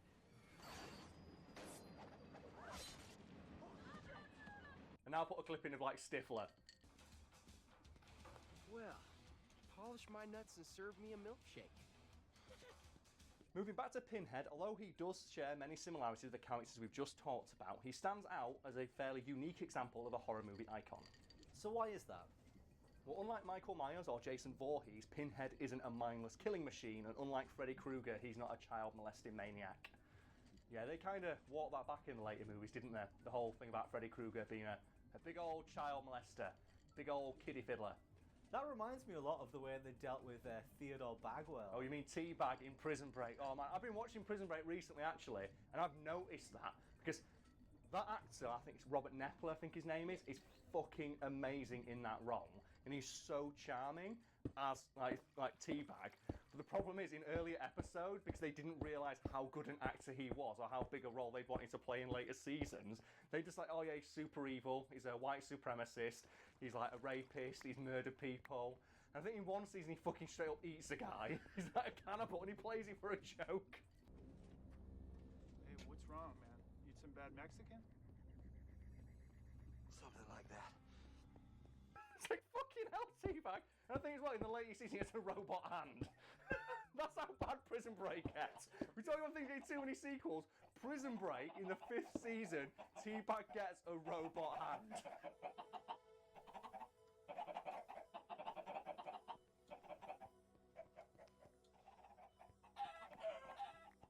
They give, like, a child molesting rapist a robot hand, and you're like, yeah, go fight crime, Teabag. I am definitely right now cutting together the clip of him first getting his hand, and then Moss walking past going, I'd have used my robot hand for good. Totally do that.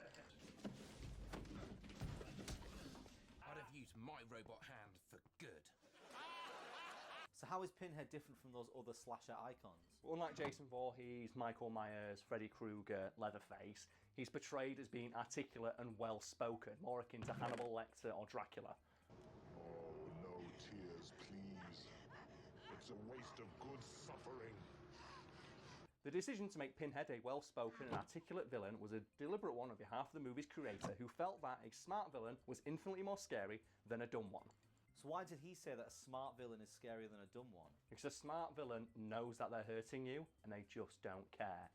That's why, like, you know, Dr. Hannibal Lecter's so terrifying, because he's smart enough to know that he's doing wrong, but he does it anyway. As opposed to someone like Leatherface, who's got, like, the mind of a child, and he's just doing as he's told. Like, you can kind of feel sympathy for that villain, because it's like, oh, he's a product of, like, you know, his upbringing or some shit like that. You can't say that with Dr. Hannibal Lecter or someone like Pinhead. They've got the intelligence to know what they're doing is, like, you know, morally wrong. They just don't give a fuck. And that's even scary. It's like when it hurts more to get kicked in the nuts intentionally by another man than it does when someone throws a remote control across the room and accidentally dings you in the nuts. It's like the knowing makes it hurt more. This all said, Pinhead does share at least one similarity with the character of Freddy Krueger, in that they've both been consistently portrayed by the same actors on screen, Doug Bradley and Robert Englund respectively. How many Hellraiser movies actually are there? There are 10. Wow. Yeah. And there was one released as recently as 2018, in February of this year, I believe. Because, of course, why would you not release a horror movie in February? You know, the spookiest month.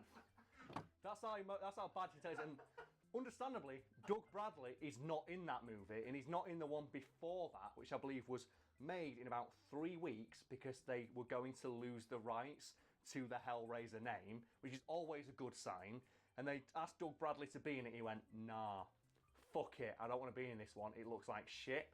So that was already a bad sign. If he'd appeared in the first 8 and you can't convince him to appear in, like, you know, the 9th one, somewhat's already amiss. And it was so bad that the original creator, Clive Barker, went, yeah, this movie sucks. And when they put his name on the poster saying, from the mind of Clive Barker, because obviously it's inspired by his universe, he went, it's not from my mind, it's not even from my arsehole, on Twitter.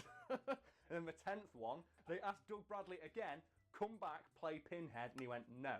Because he said, I want to read the script because the last Hellraiser movie sucks all kinds of balls. I don't want to get burned to be in another shit movie. Bearing in mind he was in Hellraiser 8. They wouldn't let him do it without signing NDA. So he said, no, fuck it, I'm not being in this movie. So he didn't appear in 9 or 10? No, but both of those movies are shit, so I don't think they'd count. Although I'm a bit disappointed that he didn't appear in them in some capacity. He's saying he'd have, like, you know, a 10-movie streak playing Pinhead. If he appeared in just one Hellraiser movie, he could have got himself an AC-130. That's a joke for all the Modern Warfare 2 fans out there who I know are watching this video.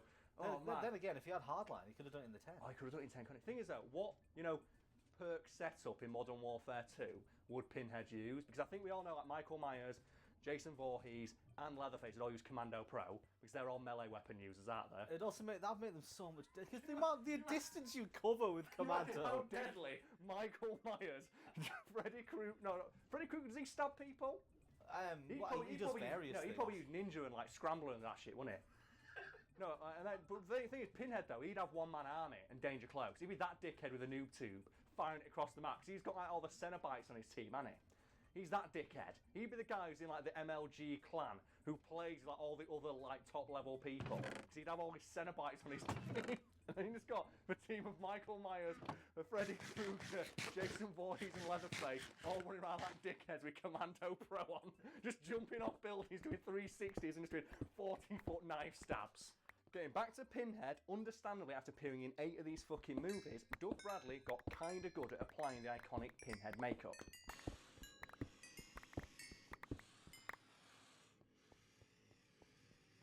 surely they would have had some makeup artists to do it for him. What, to apply the Pinhead makeup? Yeah, they did in the first couple of movies, but they replaced the makeup artist between films. They didn't replace Doug Bradley. Because Doug Bradley knew how the makeup was applied, he eventually got so good at helping them apply it, he got a makeup artist credit in the third and fourth movie. Because he said, fuck it, I can do it myself, it's quicker if I do it. Because obviously he sat in that chair and had it put on so many times before, whereas like the makeup artists they brought on for those movies were doing it for the first time. It's like, oh, don't worry, you can sit there and collect a paycheck. Go put some more powder on that person's nose. I'm going to put these fucking needles into my eyeballs. Out of curiosity, why is he covered in pins? Well, the comics go into it in a bit more detail, but from my surface level understanding of the Pinhead cinematic universe, it's something to do with the fact that Pinhead and all the Cenobites worship some weird religion where pain is seen as like the ultimate form of expression or pleasure or some shit like that. So they all exist in a like perpetual state of agony, which is why all the Cenobites are like basically walking in like torture gear all the time. And it's why all the people in the Hellraiser movies get really fucked up. Because, oh my, do people get fucked up in these movies? While we're talking about the makeup of Pinhead, fun fact, that makeup obscured Doug Bradley's actual real face so much that when he turned up to the premiere of the first Hellraiser movie, he got really despondent and upset when nobody there would talk to him, despite the fact he'd been working with them for months. And it wasn't until he pointed out, like, yeah, I'm Pinhead, I'm the main character in this movie. He went, oh shit, sorry, I've not seen you without your makeup on. And he went, oh, is that why everyone's been an arsehole to me and no one knows who the fuck I am? And they're like, yeah, kinda. And he's like, oh, that kind of makes sense. I thought people were just being dicks. So if you decide to cuddle up with someone this Halloween and watch some old horror movies, if you decide to watch the third and fourth Hellraiser movies, it may amuse you to know that before Pinhead filmed many of his scenes, he probably spent an hour doing that annoying mascara face in the mirror while applying his makeup. Because it's Halloween in a few days, Brad, and because modern horror movies tend to be a bit, well, shit, are there any older ones that you'd like to recommend for the people at home that they may not have seen, some more obscure ones? I want to, like, start off with Wishmaster. So if people, like, if you're a big fan of, like, gory horror movies, and you want to see some sick, awesome, practical gore kills, watch Wishmaster. So the idea is Wishmaster is this evil genie who grants wishes. It's like a monkey paw wish, where you wish for something and it always goes wrong. And the first wish in the movie is, I want to see wonders that have like never been seen before. And the Wishmaster makes a guy's skeleton leap out of his body, and it's fucking brilliant.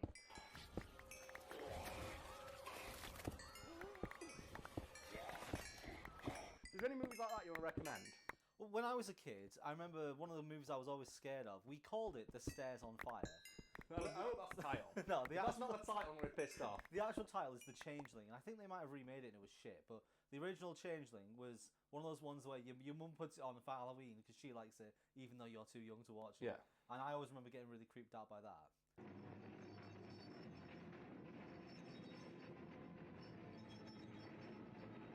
I think one that always got me is Arachnophobia, which I found out recently is supposed to be a black comedy. It's supposed to be a comedy.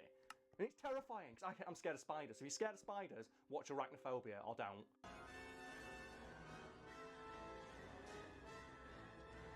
It's like, imagine if they made like Snakes on a Plane, but Samuel L. Jackson wasn't in it, so they didn't care about killing the main actor. That's how fucking bad it is. Another one I recommend is Deep Rising. There is a terrifying moment in that film. It's a giant evil octopus is attacking a boat, and it digests a guy, and they shoot the octopus, and he falls out of its stomach half digested, and it's fucking horrendous.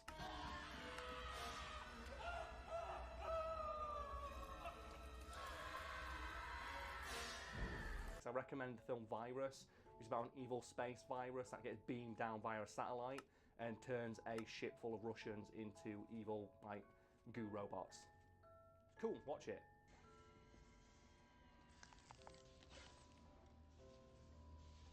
It's pretty amazing.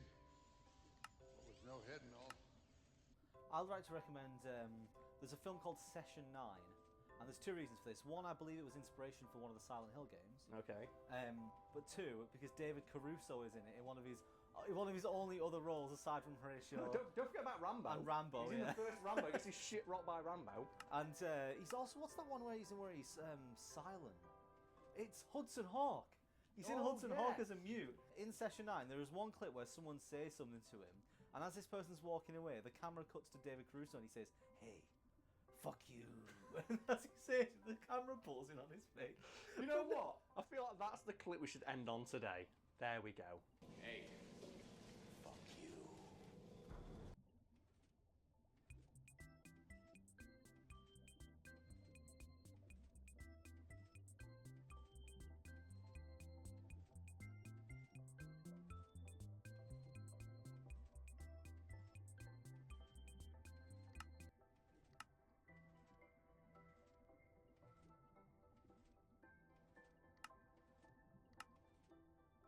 Considering this is the third of our 5 Halloween videos, that Yeah. shirt's not very Halloween. That's okay, I'll make up with it with the costume I wear in the Halloween video itself. I'm sure people will be green with envy when I put it on. The poster for The Thing is regarded by movie buffs, horror fans and parkour aficionados as one of the finest ever created for a film in modern history. If you don't think that's one of the most sick, awesome posters ever created, I may be able to convince you otherwise by telling you that the artist who created it did so in a single evening without ever knowing what the film itself was about. So who was this artist? The artist in question was a legendary poster artist called Drew Struzan, who is almost single-handedly responsible for every awesome movie poster in cinema history. So for context, you want to throw a few examples of these posters out for us? Oh yeah, for anyone out there who doubts the length and girth of Struzan's movie poster penis, some of the posters he's created include the ones for Star Wars A New Hope, Rambo First Blood, and Police Academy 3 Back in Training. Carl, one of those films isn't quite like the others, is it? Yeah, I know, when Star Wars A New Hope is a bit shit, but I didn't say it was the movies themselves that were good, it's the posters that Struzan created for them. So in regards to like Police Academy 3 Back in Training, that's not a great movie by any stretch of the imagination, but the poster that Struzan created for it, on the other hand, is actually pretty fucking cool.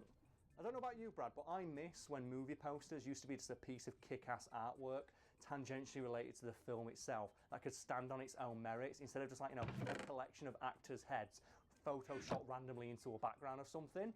Because I recently learned about what I think may be the worst movie poster ever made, because it is just that. And right now, Brad, on my laptop in front of you, I want you to look up the film Father Figures starring Ed Helms. So Brad, have you found the poster for Father Figures starring Ed Helms? Yeah. Click on it. Bring it up. Give us your thoughts. Narrate your thoughts about this poster to the audience. As someone who's created many a shit Photoshop for this channel, what do you think of that Photoshop job? That looks like something I'd have done. If you'd have said, imagine a film where you crammed a bunch of actors into a box. It looks like a joke. It's amazing. The thing is, the more you look at it, the worse it gets. Like, the guy in the top right looks like he's balancing on Walken's hair, but Walken's got weirdly cut. He doesn't look like he should be there. And what's that smile? No, bro, keep looking, it gets better. Oh my god. That's a real poster, by the way. Do what you need to do now, Brad?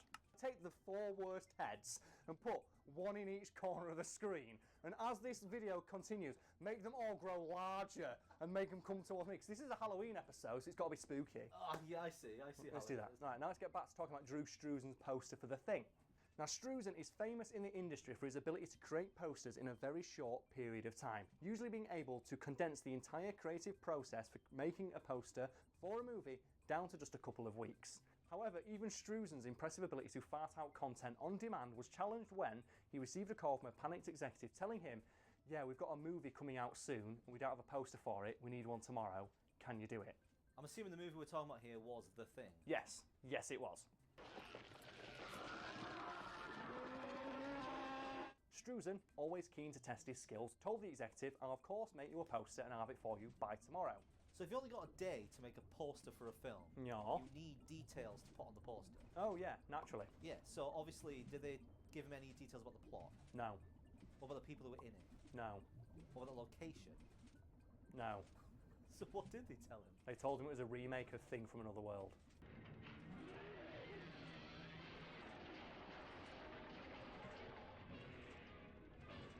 You know, the film that The Thing has nothing to do with and is so different from it that critics said it's not a remake, this is terrible.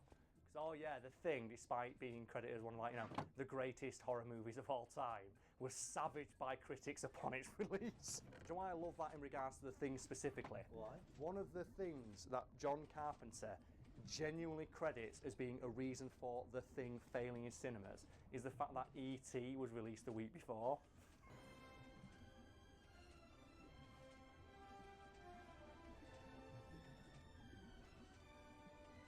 So people were going to the cinema to watch this film about a friendly alien from outer space, and then a week fucking later there was one about this shape-shifting, horrendous amalgamation of horrors that brutally assimilated people and murdered the fuck out of them.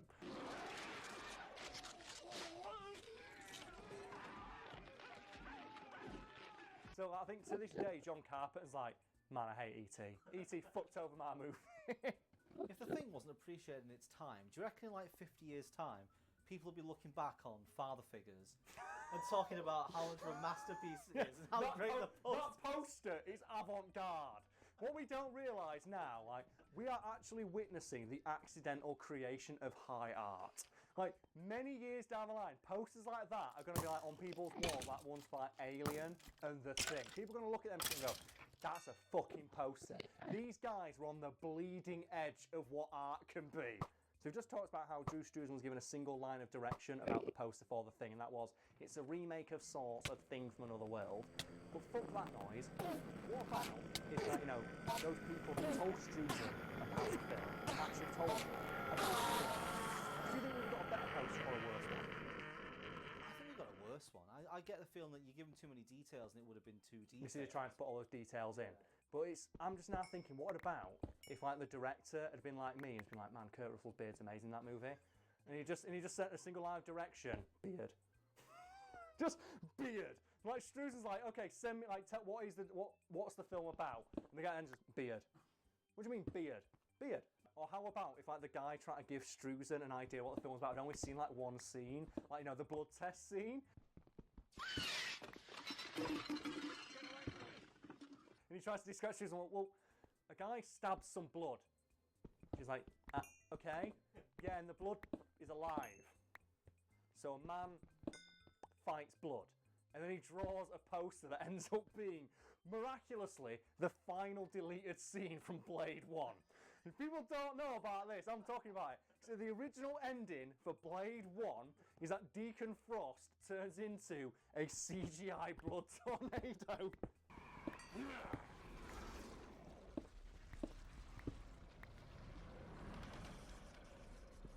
Can you imagine if, like, Drew Struzan, like the artist that he was, brought that shit to life? Like, man stabs blood, and he somehow creates that fucking image. That'd be great. Unfazed by a minor detail like having absolutely no idea what the film he was asked to create a poster for in a day was about, Struzan dug out a collection of his winter clothes, put them on, and posed for them in a series of photos taken by his wife. Which means that, in addition to creating the poster for The Thing in a single day, Drew Struzan is also the guy in it. I'm just going to put it out there that I fucking love this poster, and the idea that the guy who painted it in a single day, not knowing anything about the film itself, makes me love it all the more. It's one of those things you look at it and you go, what the fuck is that film about? It just draws the eye, doesn't it? It's just so, like, it's such an arresting image that you look at it and go, I need to know more. And as well, despite the fact Struzan knew nothing about the film or its plot or what it was about, I think it still represents what the film is. Because the idea is that the thing can be anybody. So you see like a faceless person with like unexplained aura of light bursting from their eyes. I think there's even a scene like that in the movie. Because I always assumed until I found this story out that it was an artistic representation of the scene where the guy runs out in the snow in his parka and goes down on his knees with his hands outstretched and gets set on fire.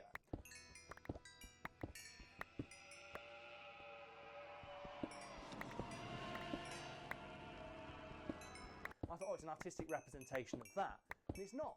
Drew Struzan just went, oh, fuck. Oh, what Thing from Another World? That's set in the Arctic, innit? Okay, give me my parka, I'll put that on. Okay, I'll paint that, that looks cool. And that's it. And fucking well played, mate. There's nothing more to say other than fucking well played. That's amazing. Go that guy. Before we continue with this video, I think we can ride this thought train for a few more stops and talk about the idea of giving a guy creating a poster for a movie absolutely no description of what the film itself is about, save for the bare minimum description of what the film is, and turning that shit into a poster. So, Brad, what was the last film you watched? I watched Mad Max Fury Road. For the video that we made last week. Okay, then. Describe that film to me badly. Okay. 2-hour chase movie. There's a lot of cars and there's a lot of explosions. Okay, from that line, make me a poster and put it behind me. And I'm going to do the same thing now, because the last movie I watched was Iron Man 1. Okay, so a bad description for Iron Man 1. So we've had an inconspicuous cut when I thought of a bad description of Iron Man 1. And my description for you, Brad, is man in robot suit punches guy with beard. And I'm going to create a poster based on that descriptor alone. And folks at home, you can now decide and vote on which poster you think is best. I know by saying this, Brad's going to make my poster really shit. So don't do that, Brad. I'm not going to pay you this month. Make it good. I've already got it in my head. Getting back to the poster for The Thing, Struzan reportedly worked through the night to complete it. And it's noted that when a courier came to pick it up to deliver it to the studio so they can make their copies, the paint was still wet. Jesus. Yeah, that's like how close to the wire this thing was cut. And Struzan reasoned to himself, yeah, I know the paint's wet. I know that I'm risking smudging it if I give it to some dickhead on a moped to drive 100 miles to deliver it to the studio. But it'll probably dry by the time it gets there and then they can make the copies. I love the idea that Struzan himself was like, I don't give a fuck, I still get paid.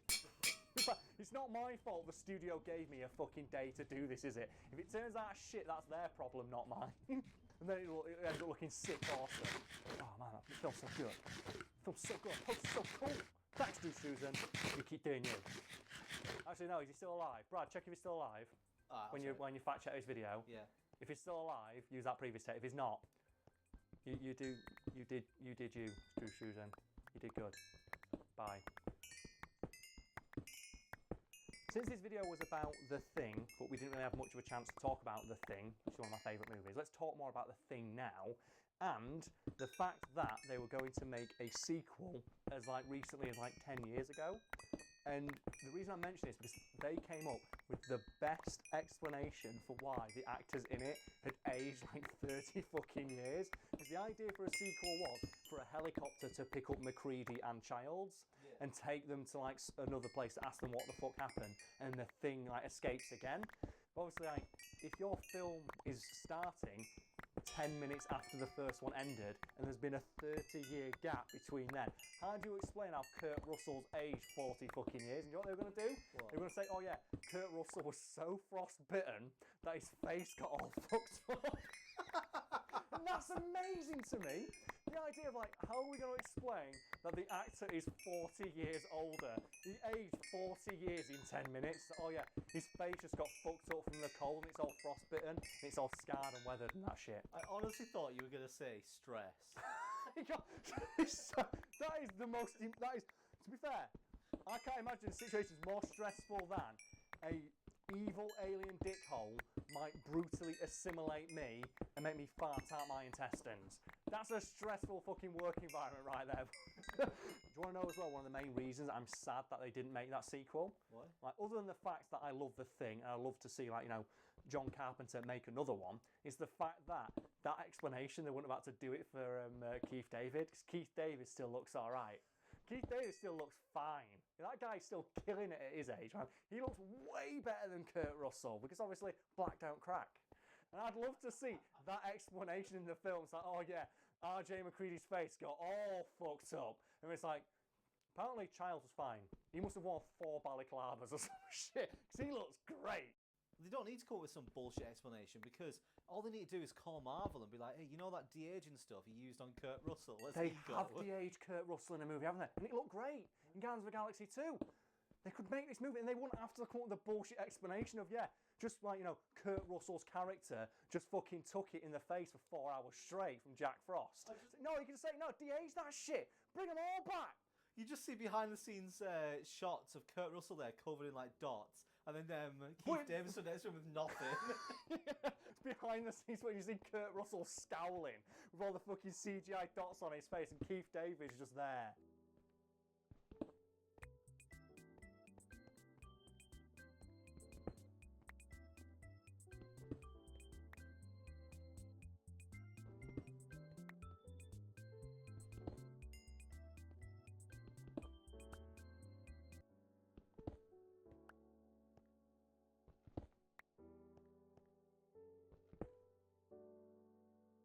3, 2, 1.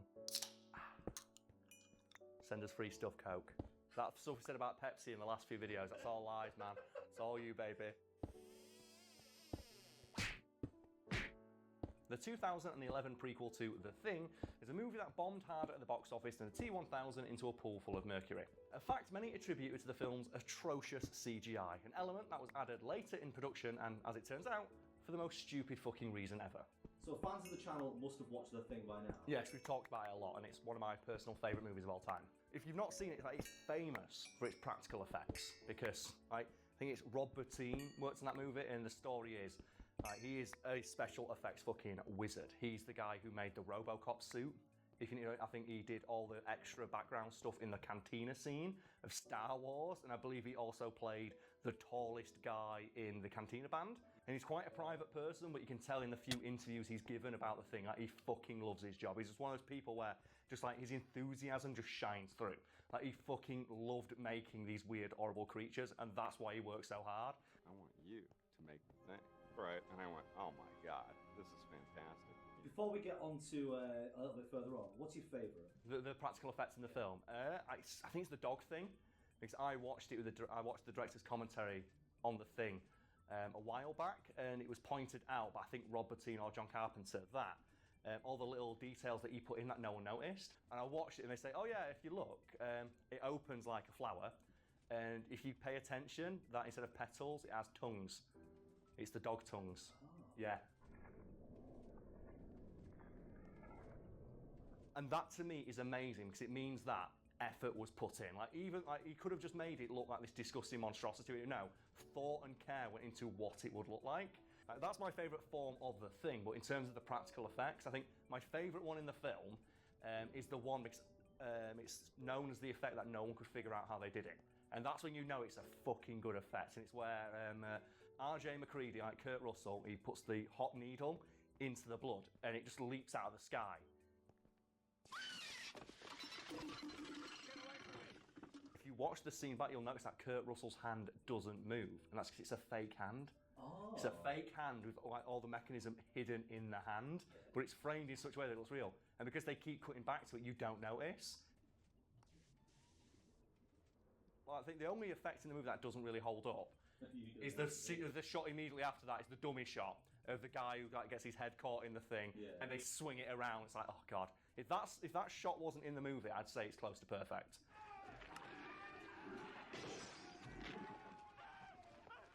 It's the prequel of The Thing, which is called The Thing. I assume they were going to use CG from the start. No, they weren't. And you can find interviews with virtually everyone involved with production up until the movie got released saying, yeah, of course we're going to use practical effects. This is a prequel to a movie famous for its like, you know, phenomenal practical effects. Of course we're going to pay homage to that with our own take on The Thing using practical effects. And I think the screenwriter for the film categorically refused to work on it if it was going to contain CGI. He went in and said, I'm not going to write your fucking script if this is a CGI clusterfuck. Like, put some respect on John Carpenter's work, man. It's got to be practical effects. How far through production did they use practical effects? All the way. There is a cut of the movie that contains practical effects. Obviously, it's not finished because they never used. They were going to use CGI for what I believe CGI should be used for, and that's just like, you know, finishing up. Just like, you know, remove wires, add a bit of blood here. I think one of the things they said is add more tentacles to the thing, is what they were going. Like the screenwriter said, the only excuse I'll use for CGI is add more tentacles. That's the only reason you can do it. Which when you're making a Thing movie, always add more tentacles. Like there is never enough tentacles on the Thing. I agree with that because one of the most unsettling effects in the 1982 movie is when the Thing opens up and like all the hundreds of like gooey yellow tentacles just fly out. It's like flopping all over the joint. That always freaked me out as a kid because it just moves in such an unnatural way. There's also when the guy drops to his knees in the snow. Yeah, and he's half transformed, and that's when they realise the Thing can take the form of anybody. And that always scared me, and that's the sound designers there who was like working overtime on that bad boy.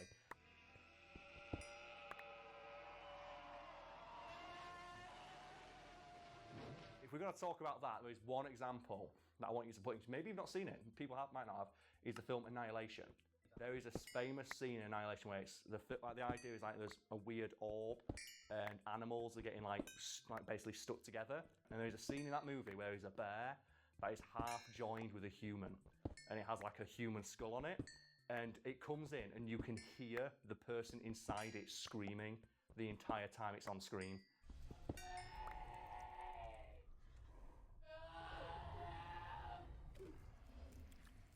This film has a monster that's half bear and half man.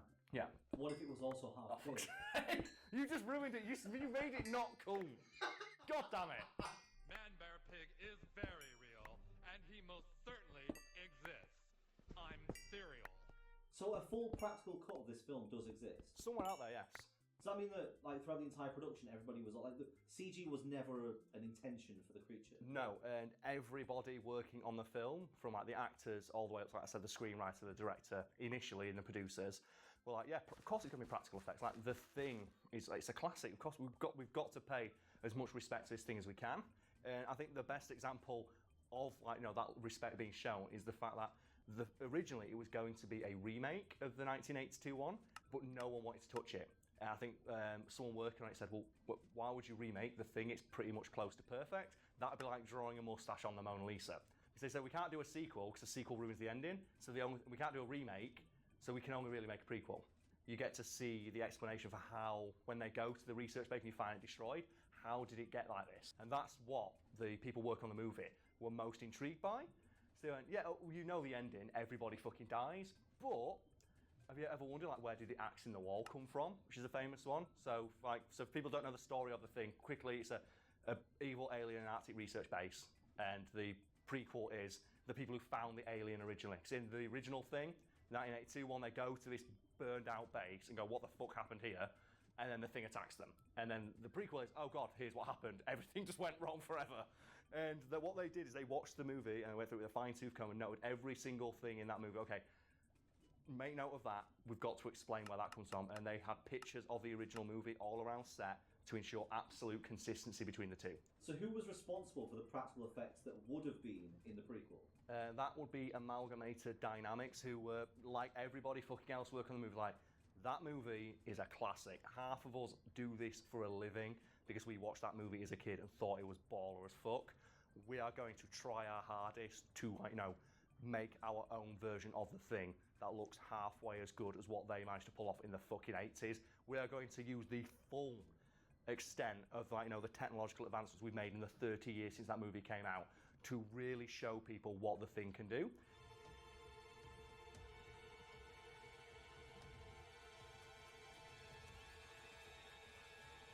It's so amazing. Like the quality of the practical effects is incredible. Oh yeah, and it's just, I felt so bad for the guys who made it. I feel so sorry for them. Do you know why? Because they didn't know that they got replaced with CGI until they watched the premiere. They didn't know. They went to the premiere and then all their effects had been just CGI'd over.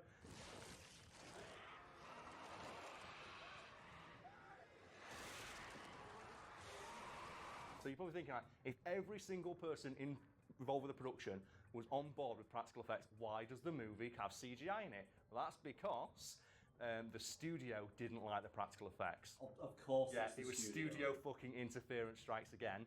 And the story goes that the studio originally on board with practical effects. Obviously, well, that's the original. Everyone wants to do this. They watched an early cut and said, we don't like the effects. They don't look very good.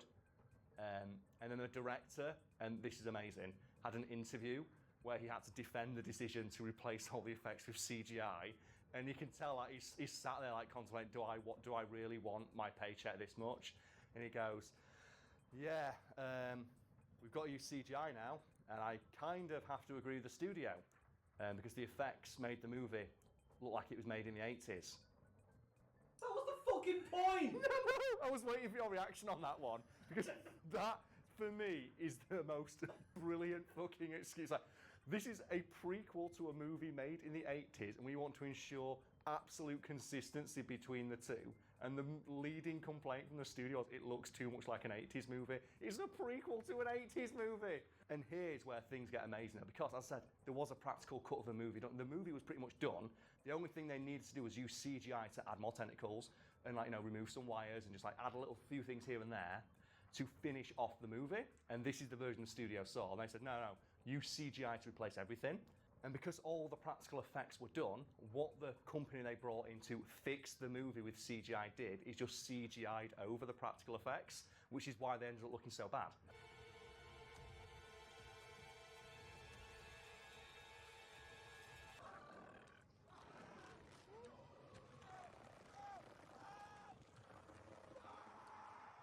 And it's poetic in a way that they started out with the best possible intentions of this movie, and they said, we don't want to draw a mustache on the Mona Lisa. We want to pay as much respect to the original as we can. We want to respect the original vision of the creator. And they just CGI'd over the people they brought in to realise the most important aspect of the movie, and then invited them to premiere and made them watch it. I think one of the leading complaints was it's not just that they use CGI, it's that it's bad CGI. This was very clearly done at the last possible moment, and it shows, because the final product just doesn't have the same level of quality or craft as the original or the effects they were going to use. Amalgamated Dynamics must have been pissed. Oh, they were, and the thing that was most annoying for them is that's not the first time that's happened. They said, we've worked on loads of movies, and like we did with The Thing, we went to the premiere and saw that all of our work had either been removed or just covered with CGI, and that's really disheartening. And the reason that we have the videos and the clips we put in today showing the practical effects is because they released them on YouTube, because they were getting criticised, like, well, you were working on this movie, why are there so few practical? No, we made them all, here's the proof, it's the studio who fucked us over. And they got so annoyed that they went out and they made their own film, which is basically just a retread of The Thing using nothing but practical effects called Harbinger Down. And it didn't exactly set the box office on fire, and I think it's like 45% or something on Rotten Tomatoes, so not really a critical darling. But I'd like to point out, it does have better ratings than the 2011 prequel to The Thing. So fuck you, movie studios. Since we're talking about it, let's talk about some good CGI. Any examples in your head, so we're not just spending the entire time crapping all over it? I'm going to say just set extensions. So hi there, and welcome to another episode of Fact Fiend Focus. Man, is that shit getting old already. I love how you're doing the YouTuber thing for the start of this. We do, and you know what? I don't like it, so let's move straight past it. Today's episode is shitting just all over Ready Player One, the book and like the film.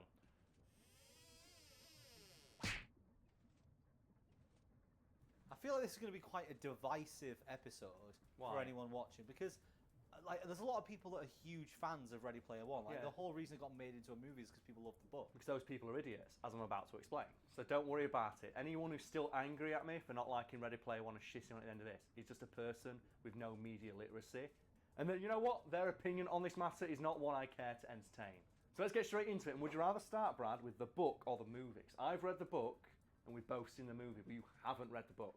We should start with the movie. Start with the movie, okay. Because obviously, whenever you take the piss out of the movie, people will always say the book's the better. book. Okay, so let's do talk that. on the movie, but jump to the book when relevant. All right, let's do that. Okay, so the movie is, like, I think the most immediate and pressing problem I have with it is that all the main characters are assholes, and everything, like, you can criticize, it's just shoving in loads of pop culture. I don't care about any of that. It's just a bad movie because the motivations of the main characters are laughable and hypocritical. My favourite example being like the big bads of the film. So it's the evil corporation trying to take over the Oasis. Basically, there's a big computer game called the Oasis where you can just sign. It's like VR.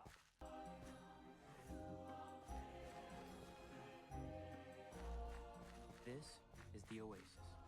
It's a place where the limits of reality are your own imagination. And that's where everyone lives. And it costs 25 cents to play, and that's it. And it's supposed like the inventor, like a guy called Halliday, like that's his vision for the future. There's a big ass company who wants to take it over and monetize the shit out of it. They're basically EA games. And what happens is like the main criticism that like the main character, Mr. Wade Watts, has for this big company is you don't respect Halliday's vision for the Oasis. You want to take the creation of this individual, this genius who created something for the world to enjoy. You want to take it and turn it into something you didn't intend. That is bad. Like, doing this is bad. That is something you should try to avoid. Of all the themes in the movie, that's the one that's hammered home the most. That like, it is bad for you to disrespect the vision of an individual creator. Smash cut to the end of the movie where the Iron Giant, a character in his original movie defined by the fact he doesn't want to be a gun. Like, that's the whole crux of the movie. Like, the Iron Giant, I think the Brad Bird, like his pitch for it was, what if a gun had a soul and it didn't want to be a gun? That's why the character arc of the Iron Giant is that he doesn't want to be a gun. No, fuck that. In this movie, he's just obliterating thousands of people with eye lasers. It's like, what happens, like, you know, respecting the intent, like the original intent of the creators of these things? Not to mention as well, like, in that universe and in the books as well, culture is dead. There is no culture in the movie beyond the year 2000 because, with the exception of the main characters, what does everybody in that universe use as their avatar in the Oasis? They're all just characters from other things. Yeah, exact representations of characters that already exist. But what do the bad guys look like? Well, they've got their own little unique design, haven't they? Yeah, they all like Daft Punk looking stormtrooper things. They all look the same, but they all have like a distinct visual look. And another criticism like the main character has is like, oh, this corporation, like, they don't have any creativity. Like, they've got this vast oasis and all. They come in just wearing these bland stormtrooper looking outfits, all looking the same. That's a pathetic way to live. How can you see the vastness of the oasis and come in and just be the same thing? And in this movie, there was a shot of 16 Master Chiefs running down the road all at the same time. Oh wow, yeah, a lot of creativity on display there, mate. Oh, what's that, Mr. Main Character? Person who's like all about, oh, you know, enjoy this universe lets you be anything. What are you driving? Oh, is it the DeLorean with Kit on it? Wow, how interesting. What's your name online? Oh, Parsifal. Wow, oh cool. One of the Knights of the Round Table, something like that. I think it's different in the books, but the challenges they have to do to get to the end, they're the kind of things that somebody would have figured out within a day. 2 minutes, yeah. The very first Easter egg one being the thing, oh, if you drive backwards, like, I have played enough online multiplayer games to know the first thing anyone will do, because it's what I do, is drive backwards just to see what happens. They're literally looking for Easter eggs. Like, that's how it's presented. And they play the game in the exact way it was meant to be played, instead of trying to do something off the wall. So the literal definition of what they're supposed to. Oh, surely it's better in the books. No, that final challenge is the same in the books, but before that, he has to go into Monty Python and the Holy Grail, and he basically goes in as a main character and has to quote the movie back, like on command, as the other person's doing it. And obviously, the person working at the giant company has someone reading in their ear the entire like plot. Because one of the final challenges in the book is just remembering a film and quoting it word for word, and it's played as if it's against the clock, even though he goes into it first, which means that he's going to reach the end of the film first. And there's a great bit where he goes, oh yeah, the big corporation, they're cheating because they have, like, you know, teams of researchers who are, like, you know, reading shit into their ear, telling them all the answers. I'm doing it legit. While he's also saying, yeah, but I've also got my team of people at home helping me out, giving me advice. Like, well, so you're doing the same thing then, really, it's just that you're a hypocrite and an asshole. My favourite thing is, like, and this is a true story, like, when I first got given a copy of this book by a friend of mine, I read it about 3/4 of the way through, and I text him. So there's a text like conversation on an old phone somewhere in my house when I ask him, so when does the twist happen? And then, what do you mean the twist? Well, where's the twist that the main character is an asshole, and you're not supposed to, like, you know, like empathise with him or like, put yourself in his shoes? He goes, oh no, there is no twist. I'm like, what? Because I read the entire thing thinking it was parody. Right. Because I thought the main character is supposed to be like, and the book itself is a parody of, like, you know, gatekeeping nerd culture. Do you know those people who are like, oh, if you don't know as much about video games as me, you're an idiot and you should fuck off? And I was reading it from the point of view like, the main character is an asshole and he's going to get his shit pushed in at one point, and realise that, oh no, just basing my entire worldview and my life revolve around video games and movies is a bad thing. And it never happens. Because there is literally a part in this book where the main character is stood in like a little nerd hangout in the Oasis, and a guy walks in, a dickhead walks in. I think it's the guy in the movie who's the evil bad guy. Like, he walks in and he says, like, well, you don't know everything about, like, this movie, and starts quizzing him on, like, you know, like video game and movie trivia. Do you know, like, the kind of like gatekeeping asshole would in like the comic shop? If you walked in with your girlfriend and he goes, oh wow, I like this book, and he goes, well, tell me what issue like Thor picked up this hammer or whatever bullshit. That happens, and this guy asks our main character, who we're supposed to put ourselves in the position of, these questions, and the main character smarmily answers back, well, actually, basically, he's that guy, like, well, actually. People observing this literally stand up and clap. But, like, we need to talk about the main character himself. Okay. In the movie, it's the actor who plays Cyclops, and it's just a generically handsome, like, 20-year-old guy. In the book, like, he's described as being overweight, short, with bad skin. He goes into the Oasis and he tells you, and in the introduction to the Oasis, says, oh, you can look like whatever you want in the Oasis. And for a moment, Brad, pretend you are a hacky writer who can't think beyond cliches. What kind of girl would like this character, the nerdy character who thinks he's better than everybody else because he watches old movies, like what kind of girl would that character hate the most? Well, I assume it would be like the plastics, I guess. Yeah, the generic like mean girls you'd have in high school, and he has an entire like paragraph dedicated to talking about how women in the Oasis always go like, oh, they always go in like, you know, the overly voluptuous, like tiny waisted model that's like, you know, unrealistic for women that I don't like. It's like, well, first, who gives a fuck what you think? It's like saying like, oh, well, that makeup doesn't look good on you. It's like, well, fuck you. I'm not wearing makeup for you unless I think it looks good. So not only is he an asshole for thinking that, but he's a hypocritical asshole because he then smugly congratulates himself on like, I made my avatar look just like me. And there's a paragraph where he looks in a mirror and goes, yeah, looking at my avatar, it's basically identical to myself. Yeah, I know it's a bit taller, a bit thinner, it's more muscular and it's got cleaner skin. But other than that, it looks just like me. This is like in the first chapter of the book, and that's when I'm like, oh, there's going to be a twist at the end. It's like it's a teardown of nerd culture of thinking you're better than everybody else while also being a huge hypocrite. No, he never learns a lesson. He never grows as a character. He never faces any challenge. He's just a smarmy dickhead the entire time, and everything goes his way. It's amazing. To the point where it gets to the very end of the book, and I thought the main character was going to be H. That they are in, like, you know, the novel, the original book, and immediately, as soon as that character's introduced, like a hulking man mountain, like, that's a girl. Like, that's a girl playing online as like a big buff guy, so she doesn't get harassed by men. That's exactly what that is. And at the end of the book, surprise, surprise, turns out his mate H isn't a big, huge buff dude. It is a black woman. And he asks, like, why do you go around looking like this big hulking behemoth orc dude? And she like pours her heart out and goes, well, it's because my mother told me that being a woman and black would, like, you know, close a lot of doors to me. So she always said, if you go on the Oasis, always, like, you know, be a male character. And I remember thinking, oh my god, this is the turning point when the character realised he's the asshole. He's told by his closest friend in the world, I could not be honest with you as a person about who I am, because we live in a world where even though you can go to work as a fucking dark elf, you can go to work as Master Chief, it is still a detriment to like self-identify as a black woman. It's like misogyny and racism are rife in this world, despite the fact the Oasis should be the ultimate equalizer. And you know what, like, Wade Watts does?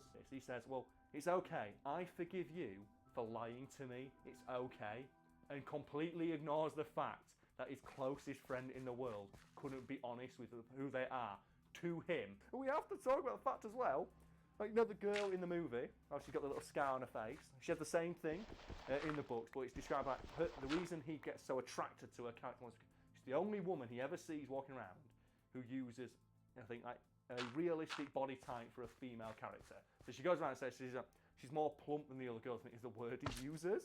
And he says, like, oh, I kept saving pictures of her avatar in a folder that I never tell her about. I wonder what that folder's used for. Not to mention, in the novel was actually a paragraph where he said I bought a sex robot and returned it because I was having too much robo-sex. There is like literally a page in this book that is an MSN conversation between them where he's saying like, I'm not like all guys. Like, you know, I'm a nice guy, I can treat a girl with respect. As this girl's like basically saying, please leave me alone and go away. And I think there's even a part in the book where he says, oh, I thought about how all my, you know, the great movie heroes had, like, you know, attracted women and how do they win the woman back? And he seriously contemplates like going to like the planet she owns in the Oasis with a fucking boombox. And this is the character we're supposed to want to, like, you know, put ourselves in the shoes of. A sexually aggressive, smarmy dickhead who thinks he knows better than everybody else, who also is like a huge hypocrite and is just like completely oblivious to the ills of society and makes like everything about him, including his best friend in the world, saying people keep being racist to me. And he makes, it's like, his only takeaway from that is, I can't believe you lied to me, but I forgive you. And we've gone so far ahead, I forgot one of my favourite parts of the book. And it's right at the start, when he goes into school and he's saying like, oh, all the cool kids always show off with their, like, you know, fancy avatars. And I've got to wear like the bog standard jeans and t-shirt that come when you first make a character. And they all come up to me and make fun of me for not having a cool looking avatar. And he has an argument with this guy. And it sounds like the kind of story someone would tell in a forum about that time they shut down a bully with words. Because the bully comes up to him and is like, oh, what are you wearing there, dude? That shit's terrible. And he goes, that's what your mum said last night, and then mutes him as the guy gets annoyed, and everyone knows, ooh, you're so cool, your dick's so massive, Wade. And there are just so many little moments in that book where, like, if you read it from like the perspective I had of thinking it was taking the piss, think it's a parody, like, it's the most cringe-worthy read ever. Because I got the double twist reading that book of getting to the end, realising there's no twist, and that the author was being 100% serious. I will say the film looks nice. It looks nice, yeah. Do you like the part where, like, you know, the big bad guy that has the group of researchers reading stuff out in his ear to try and impress the kids, and that they didn't see, like, why that is, like, completely it's just false flags. That's what the movie's doing. It's like, you read out, that's what the movie's doing. It's just reading into your ear, like, remember this reference, person watching at home? We're just like you, giant corporation releasing this movie. Aw, yeah.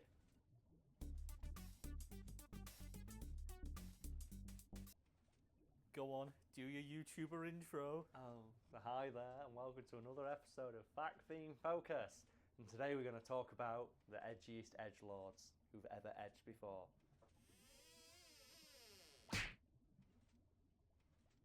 Okay then, Brad, so as per usual, would you like to help with the introduction and explain to the audience at home what the, like, you know, the premise of today's video? Well, we're going to be looking specifically at characters who are, you would define them as being edgy. Edgelord. And we're saying edgy in the sense that, like, they're like over designed to be cool. Yeah. They're basically like they're trying so hard to be cool or dark or mysterious that they end up just like it falls completely flat, and you can only like describe them as edgelord. And we have to start with the obvious King of the Edge. King of the Edge, Reaper. Reaper, yes. And like this is like the perfect example of what we like an edgelord is. And it's a character design that is purely there. Like it's over designed to the point where its only purpose is trying to look cool. Because he's a guy wielding two shotguns with a skull mask who talks in a really dark way. And it's the kind of, like, I define like an edgelord character as a character that you look at when you're like 13, 14 years old and go, yeah, that's what cool is. And obviously as you get older you realise like, no it's not. It's someone who's trying way too fucking hard. And I think, have you ever been like introduced to Reaper names?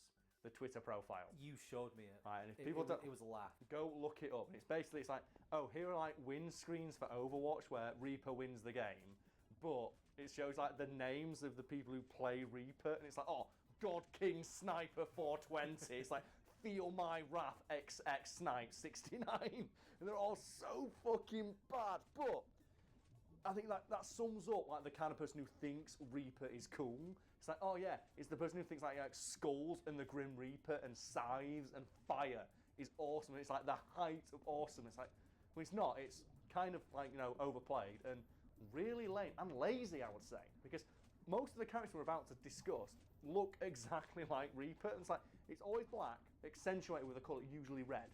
And the best example of that that springs to mind is obviously Kylo Ren, who is like, I define Kylo Ren as an edgelord because like it's very clearly a design by some like, you know, marketing dickheads at Disney of like, how do we evoke Darth Vader without just ripping off Darth Vader? Because Darth Vader works because it's iconic. It was the first one to do it, and because it's like a design based on a samurai. It's like the red and the black colours. Like they're overplayed now, but at the time it was interesting. And like Darth Vader just cuts like this, just this imposing silhouette, and it's just this confluence of like, you know, just ass-backwards decisions that somehow result in like one of the most iconic characters in pop culture history. Then you get Kylo Ren, where to the point where they even had to go to like the Darth Maul route, another character who's black and red, and like he has no personality beyond a cool-looking lightsaber. What's your favourite Darth Maul line, Brad? Yeah, exactly. What's your favourite Darth Vader line? I am your father. Yeah, there's so many. There's so many, isn't there? Like, don't know the power of the dark exactly. side. But like, think, what's your favourite Kylo Ren line? Is it? Because he just cries. And I think Kylo Ren and Darth Maul are just like two sides of the same coin, where Darth Maul is over-designed, right, to the point where like, oh yeah, like, make him red, but give him spikes. That's cool. Don't one lightsaber, give him two lightsabers. And then you got Kylo Ren, who's like a simpler design. But like it's even like, but it makes more sense I guess, in terms of the characterization, where the character himself knows he's lame, and he's trying really hard to be cool. Like he wears the mask and the voice thing to sound more intimidating, As if, like, a Sith Lord with a fucking lightsaber isn't already intimidating enough, but whatever. And I think Kylo Ren almost gets away with it because the character knows he's lame. But when you look at like all the promo imagery, you can tell that someone at Disney's like, yeah, that's cool with a little crossguard lightsaber, which is different for being different. It's like, oh, that's Kylo Ren. Is there any other like edgelord characters you can think of? You know how much I love talking about Legacy of Kain? Mm-hmm. Even though I love the character design, yes, I'm going to say that Raziel is probably up there with them. Is that the guy? It's the scarf, isn't it? Yeah, over the he's mask. got a scarf to cover the fact that he's got a missing bottom jaw with a fang. And he's got the glowing eyes. He's got a wraith blade on his arm. His entire body is skeletal in like design. Is it his sword as well? Like over-designed, an impractically cool-looking sword. The design of him before he was dissolved was like, I think he was based on David Bowie. Imagine, as all good characters are. Imagine vampire David Bowie with huge bat wings. Okay. That was his original design. Then the bones of the wings were ripped off. He was left basically, if you want to if you're still confused about an edgelord character, think back. Just throw too many things. I think edgelord is basically it's over design. Is what I'd say. The thing is like you take a character and you just keep adding shit to them because you think it looks cool. Yeah. An example I like is Sephiroth from Final Fantasy VII. Right.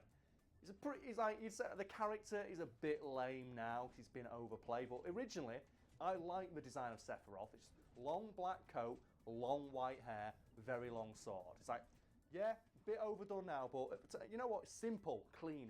He's iconic. I think the way I've heard it put before is like a good design is one that people can draw from memory, and other people will know what it is. Yeah. Like compare that Sephiroth though to like Sephiroth in like the Kingdom Hearts games, where they gave him like a single black wing. And like take half his shirt off and that's like, oh man, he looks like a Digimon. Now it's lame because you've over-designed it. You put too much stuff on to try and make the character look cool. Like you already had a winning design. Because simplicity is always best. That's like the best character designs are always like simple, clean, memorable. The more shit you add, the lamer the character becomes. Using that as a jumping off point, let's start with Sonic the Hedgehog. Oh, the classic little. Let's put a little cartoony Sonic one in the first couple of games. Look, it was adorable. His little red shoes, and it's like his big old eyes. And then you bring in like Edgy the Hedgy, Shadow the Hedgehog.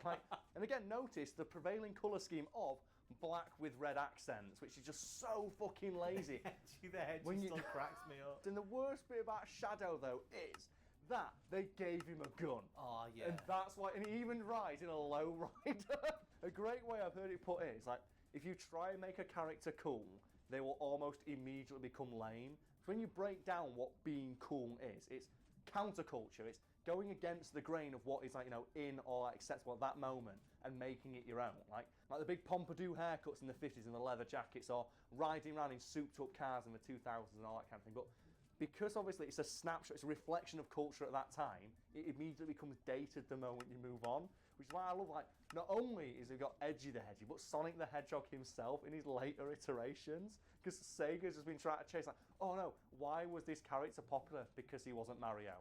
Because Mario's like the clean-cut jump man who's like, woohoo, jumping around like in adorable adventures. Now, Sonic's got to be edgy and cool. He's not all that. Because Sega do what Nintendo don't. There's a character I mentioned to you earlier that you're not too familiar with. Okay. It's Arthas from World of Warcraft. Yeah. Who becomes the Lich King.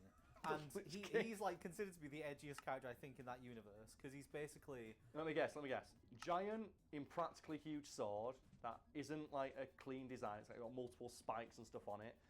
Giant, big helmet like he's on a Glory Hammer album cover. Big shoulder spikes. Aura of like sexual dark energy around him at all times. Only can see slits in his helmet where like little glowing white eyes come out.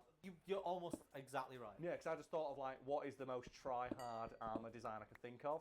But we can't forget the most important part about like being an edgelord, Brad, and that is your edge name. Because like characters like this always have names that are designed to try and sound awesome. They always fall like Shadow the Hedgehog, Reaper. So let's now discuss characters from fiction who do that. And again, it falls completely flat because the character themselves is just not cool. Now I'm going to start with the movie Hackers because that is lousy with examples of this. Because that's a movie from the late 90s, like on the cusp of the computer era, when computers were new and interesting, and it follows a group of like the titular hackers who are like all online, and they've all got like their handles by which they're known. a list of which I think I've riffed now long enough for you to get up in front of you, and I'd like you to go through with me right now, because I only recall a few, and they are all amazingly edgy. Let's start with Zero Cool. Zero on its own, that works. That's what the character from Borderlands called Zero. I like it, because he leans it. Zero Cool, though, it's like, one, it's three fucking syllables, so it's too long for an online handle. And two, that's lame as shit, because if you have to say you're cool, you're not cool. It's the uncoolest thing you can do is say you're cool. What's the next one? The Phantom Freak.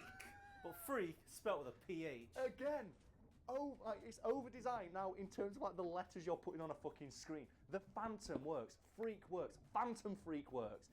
The Phantom Freak is too much. Why? Go on, next one. Acid Burn. Oh, that's Angelina Jolie's character, isn't it? Like, oh god, again, it's just. What are you trying to do with that name? I love as well the fact that in that movie say, oh yeah, your handle's who you are. If you haven't got a handle, you're not a real hacker. It's like most people's handles in real life is just shit they came up with as their like MSN name 10 years ago, and they now just have to go with it as like their go-to name on the internet. And do you know what? I bet most of those people fucking hate that happened. I mean, I'm a pretty good example, because my Twitter that I've been linking in all the videos is Overdog, which was a handle I came up with about 7 or 8 years ago. Do you know why my name on everything is Carl Smallwood? Because many years ago, someone told me when I started writing, well, you could, because I originally liked Carlos Maximus, was what I used to do, because that's a nickname my dad gave me as a kid. And I think I went like Carlos Madeira for a bit, like Carl Wood. Eventually, someone comes to me, Carl, your name's interesting enough on its own with the spelling of the first name, the last name sounding quite unique. Just go by your own name. Trust me, when you get to the point, if you ever get famous, or to the point where people start, remembering who the fuck you are, you do not want to go by a stupid fucking nickname, because that'll be your name for the rest of your life. So to that person whose name I forgot, thank you so much for that. It could have been worse. My original one was Black Phantom. There's a couple of names from hackers you haven't gone through yet. I mean, we've got Serial Killer. Yeah, played by Matthew Lillard, is it? Or Lillard? Matthew Lillard, yeah. Shaggy. Shaggy himself. What's this? Is this the unnamed account in the Bahamas where the money was to be stashed? I think so. Unlucky. There's also Crash Override. It's so shit. The only other one there is one which I would argue is probably fairly usable, is The Plague. The Plague, that's all right. But that's still kind of edgy. So to earn a name like The Plague, you've got to do something fucking awesome, which is why I want to bring it to, to close off the film Blade, specifically Blade 2. Because there's a difference between, we've mentioned that Darth Vader pulls off that edgelord look because he was the original, and he doesn't try to make people, he doesn't try and intimidate people by dressing that way. That's just how he dresses, and people are scared of him because he's fucking awesome. Blade is a pretty edgelord name, and the design of Blade is pretty edgy, isn't it? He wears all black, he wears sunglasses at night, he's got like a samurai sword, he's got like the ninja stars, he has like the body armor over like tactical trousers with the big combat boots. But I'd argue Blade pulls that shit off, wouldn't you? Yeah. Because Wesley Snipes himself is a really cool dude. One, the actor has the swagger to pull it off, and two, the character has this mythical reputation in that world. So no one's gonna fucking question him walking around like that. In Blade 2, you are introduced to a bunch of chuckle fucks who hunt other vampires, like the evil vampires in that movie. They're called the Blood Pack. Oh my god, I forgot they were called the Blood Pack. I was just gonna single out one of the members of the Blood Pack, and it is a dude called Lighthammer, and he's introduced in a way where you know the director thought this is the coolest looking guy in the fucking world, where they pan over to Lighthammer, and they film from a low angle so he looks big and powerful. And he's sat there just stroking like a big sledgehammer, like he thinks he's Shao Kahn or some shit. There's a woman who's just draped over his arm, and he just growls at Blade, like he's got facial tattoos and everything. And do you know what he does in that movie? Is it fucking nothing? No fucking nothing. I guess his shit rocked in the first 10 seconds he does anything. He swings his hammer, his namesake, at one of the aforementioned vampire-feeding vampires. It does fucking nothing, and he gets his shit wrecked. It's like, the only one who gets away with it is Iceman, I think he's called, and that's Jet Li. And it only gets away with it because it's played by Jet fucking Li in one of his first roles. And he actually does some martial arts. And it says a lot when the character who's wearing a black leather trench coat and carrying a katana and wearing sunglasses at night is cooler than you. It's like the coolest character in the movie is the guy who's dressed like a fucking weeb at an anime convention.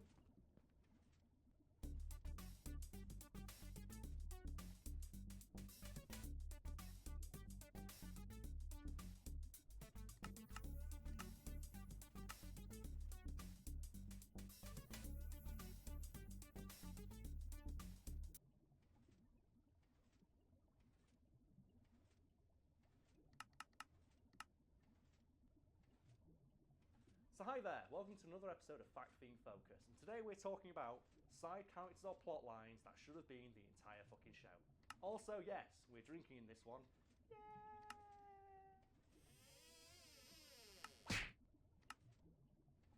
So we started talking about this earlier because they're doing a John Wick spin-off, aren't they? Yes, called The Continental is the current working title for it, and it's based on the hotel that John Wick keeps going to, the Continental. And they're even in talks like bringing a lot of like the original actors from the films back, including Keanu Reeves himself, who said, "I will do cameos as John Wick during this show." It was like showing like the early years of the hotel. And the idea there is, let's just like focus on the hotel and see the lives and the daily goings of the assassins that come and go, which I think is an awesome idea. So we want to expand upon that and just talk about ideas, plot lines, characters in TV shows and movies that deserve similar type spin-offs. And I'm going to kick us off with a spin-off idea from a TV show I think nobody fucking saw because it never got a second season, called Taxi Brooklyn. It's like a remake of a Luc Besson film. Basically the plot is a taxi driver is like caught up in a bank heist by a guy who comes into his cab to drive, and he bumps into a police officer who like lose their license, and then they say, okay, because shenanigans happen, they have to team up and solve crimes together. And that's all well. The show is terrible. Do not watch it because it ends on a cliffhanger with all the main characters dying. And I don't give a fuck about the two main characters in this TV show, because there's a way better side character in the form of the taxi driver's roommate. So seeing as it's what we're talking about, I'm assuming you think this guy deserves his own spin-off. He does, because he's initially introduced as like, you know, the main character's gay roommate, and he is like portrayed in the stereotypical way you're thinking of right now. Camp, overly flamboyant, like only interested in fashion. However, there is an episode where he's in it, where the main character gets attacked by someone. He comes in and helps him and saves him from being like killed. And he's sat down on a couch and he says, just off the cuff, "Oh, the guy who attacked us, that was obviously military training." And another character asks him, "How do you know what military like training and tactics look like?" He says, "Oh, I did police tours of Iraq." And it's never mentioned again. And they continue to focus on this shit crime fighting duo of a taxi driver and like a police officer who can't drive, when you have waiting in the wings the gay Punisher. You have Punisher in high heels there, ready for his own fucking... I would watch that fucking show. Would you watch a show? Because when they said that, I went, okay, I want this guy to become the third character in the show. I want it to become the breakout star. I want the second season with this guy leading this team. And for you, Brad, and the people, I'm going to ask you a rhetorical question now. Would you watch a TV show about a flamboyant, openly gay man who fights crime in high heels, who is also an expert military tactician? That shit sounds like the best! But imagine like a drama set in like, amongst the military. I want it to be the Punisher. I want it to be the Punisher in high heels. And the bit that annoys me is, after they establish this guy has got, like, he is a trained soldier, do you know what happens to that character in the last episode of this show that never got a second season? I'm guessing, seeing as you just said it, he gets killed off by... No, he gets stabbed in the gut by an overweight Italian man and left for dead outside of a busy airport, and the last shot of him is crawling into the airport to look for help as people walk past not noticing him. That's how you're going to end the story of Gay Punisher? No.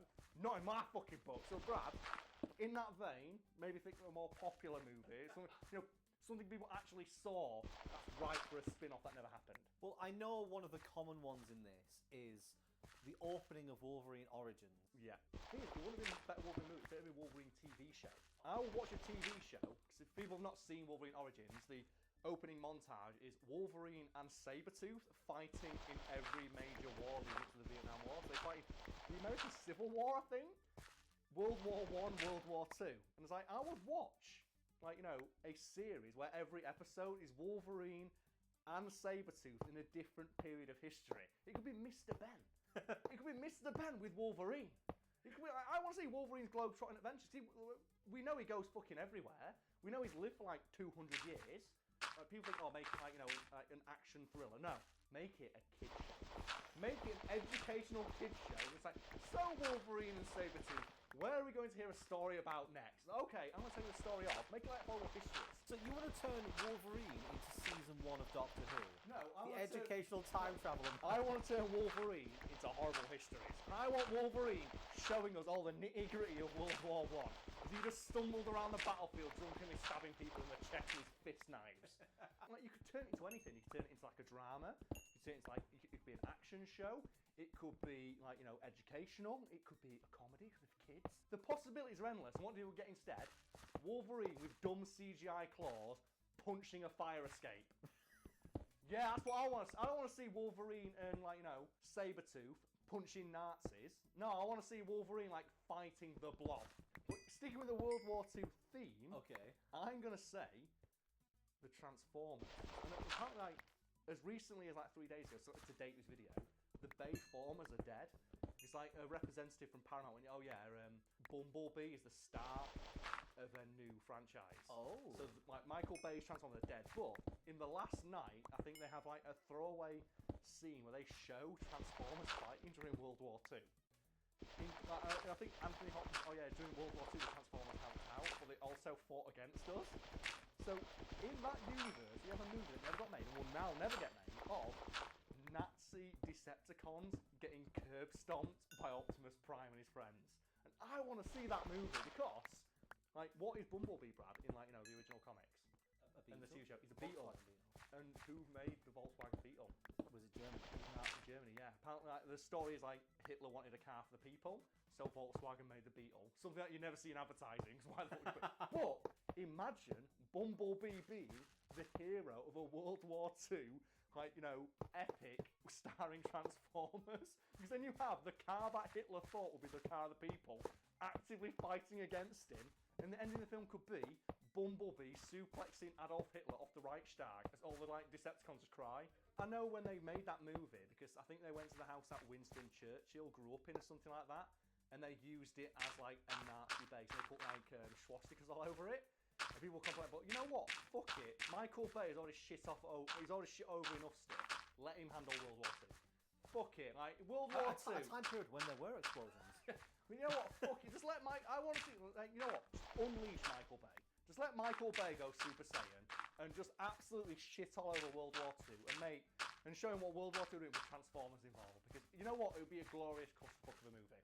Well, let's stick with World War II again. Okay. What about like every character in Metal Gear Solid that's not the main character? Oh yeah. They always have a really cool like backstory, but it's only usually hinted at, and you see it in like the extra materials. It's never explained. And I think I know where you're going with this, Brad. Is it the boss? Of course it's the boss. The boss, the fucking boss. Like, fun fact, the voice actress for the boss is Diane from Family Guy, the newsreader. I think her backstory is her and the Sorrow. She was the joy, he was the sorrow. And, like, the irony there is that the Sorrow's always seen with a smile on his face, and the boss never smiles. They fought in World War II, the Cobra unit, which includes a guy who has got, like, photosynthetic skin and can absorb the sun to replenish his own vitality. And I want to see the sniper end in his prime, 360 no-scoping people during World War II while the parrot, like just spits out one-liners. While the boss invents CQC on Nazis. Like, I want to see the invention of CQC. What's the story behind the pain? The pain? He's covered in bees. But I mean, there's a reason though, No, right? he's covered in bees.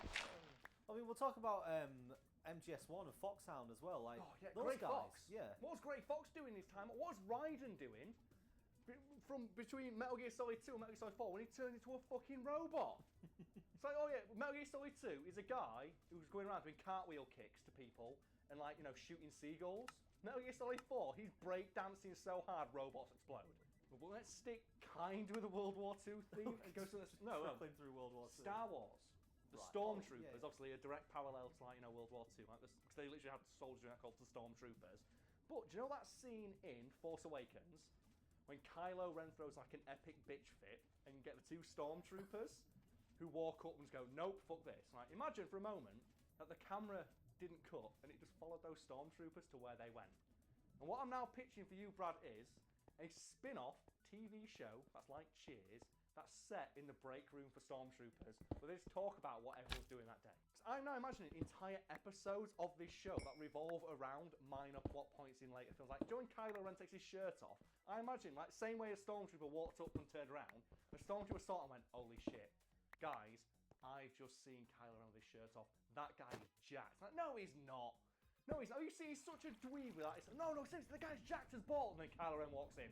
It'd be better if he saw him with his shirt off talking to a wall. Yeah, it's like, yeah, I just saw him talking to a fucking wall. He's not. He's so nuts, but he's so ripped. Like, And imagine, he's so wide. Then you get the guest stars. So like in those kind of TV shows, you get the guest star, and everybody cheers when they walk in. Like Captain Phasma walks in, you get like she pauses for cheers. And you get other people like, "Way, she's here, she's here, she's here." And She she just walks straight out the door on the other side. And then you get like you get TRA Torre in, you get Traitor in. And he comes in, he says he's like, "Traitor," and everyone claps and cheers, and he pauses for applause. He just mugs for the audience. If you set it through different periods, like you could do the clone one. So imagine how many jokes you could have about a bunch of clones who are all the same. Yeah. Because obviously they don't show any personality during the fight, but they must all have the same one. Yeah. So one of them's like, "Man, I really fancy crab cakes," and I was like, "I fancy do crab too. cakes too." And then everyone in the room's like, "We all fancy crab cakes." And then it's like, oh, that could be each season could be a different era of Star Wars. And like you could have like the Stormtrooper era during like Darth Vader's time. 'Cause I want to know the Stormtroopers who watched Darth Vader stumbling around when he was first getting used to his armor. Oh, we've mentioned this before. Because Darth Vader was like, I think Red Letter Media made a joke about it. Like, if you're a Stormtrooper and you're walking and Darth Vader falls over, what do you do? Do you help him? Or Yeah, do you do you help him or do you wait? Like, so if you walk past, he might be like, "You fucking prick." But if you try and help him up, he's like, "I'm the Dark Lord. You don't help me up." I don't need your help. You could have like episodes where they're just like shit talking Darth Vader. He's right behind me, isn't he? Like, no, actually, he's in front of you. Disney executives, I know you're watching, and I know you want to, like, you know, milk Star Wars for what it's worth. Make a Cheers-style comedy of just Stormtroopers just chatting shit about other people in the Star Wars universe. I think that would be great. Can you imagine just after episode 5 when Vader's just cut Luke's hand off? Yeah. And he walks into the bar for a drink. Like, he doesn't drink, but he walks into the bar for a drink. And they're all silent. Like, is he all right? Do we talk to him? Do we talk to Vader? And then you get like the one drunken Stormtrooper who goes up and tries to be overly friendly with him, and Darth Vader just force chokes him across Puts the an arm room. over his shoulder. Let's just cut it there and throw it open to the audience. Decide what side plot characters or like minor details you want to see spun off into their own thing. Because I now want to go discuss the idea of Stormtroopers just chatting shit about Darth Vader within 10 minutes. Let's go.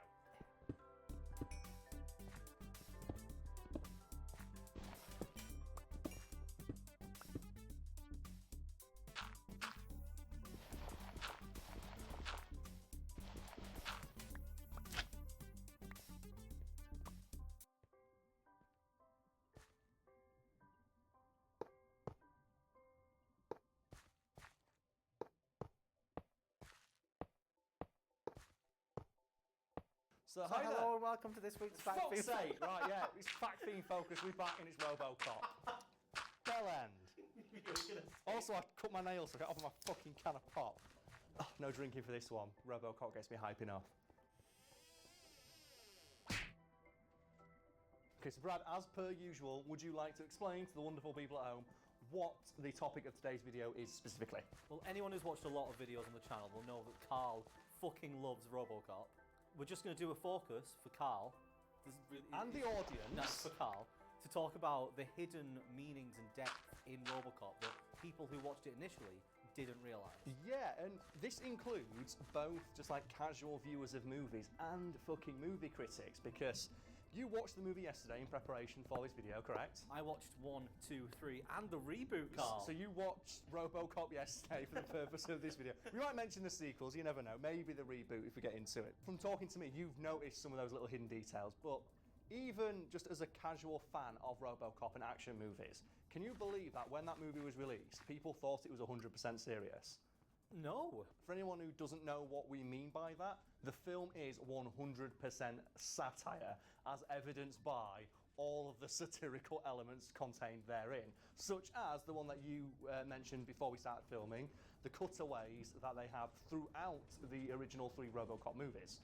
And what about them made you like realise, oh yeah, this is clearly taking the piss?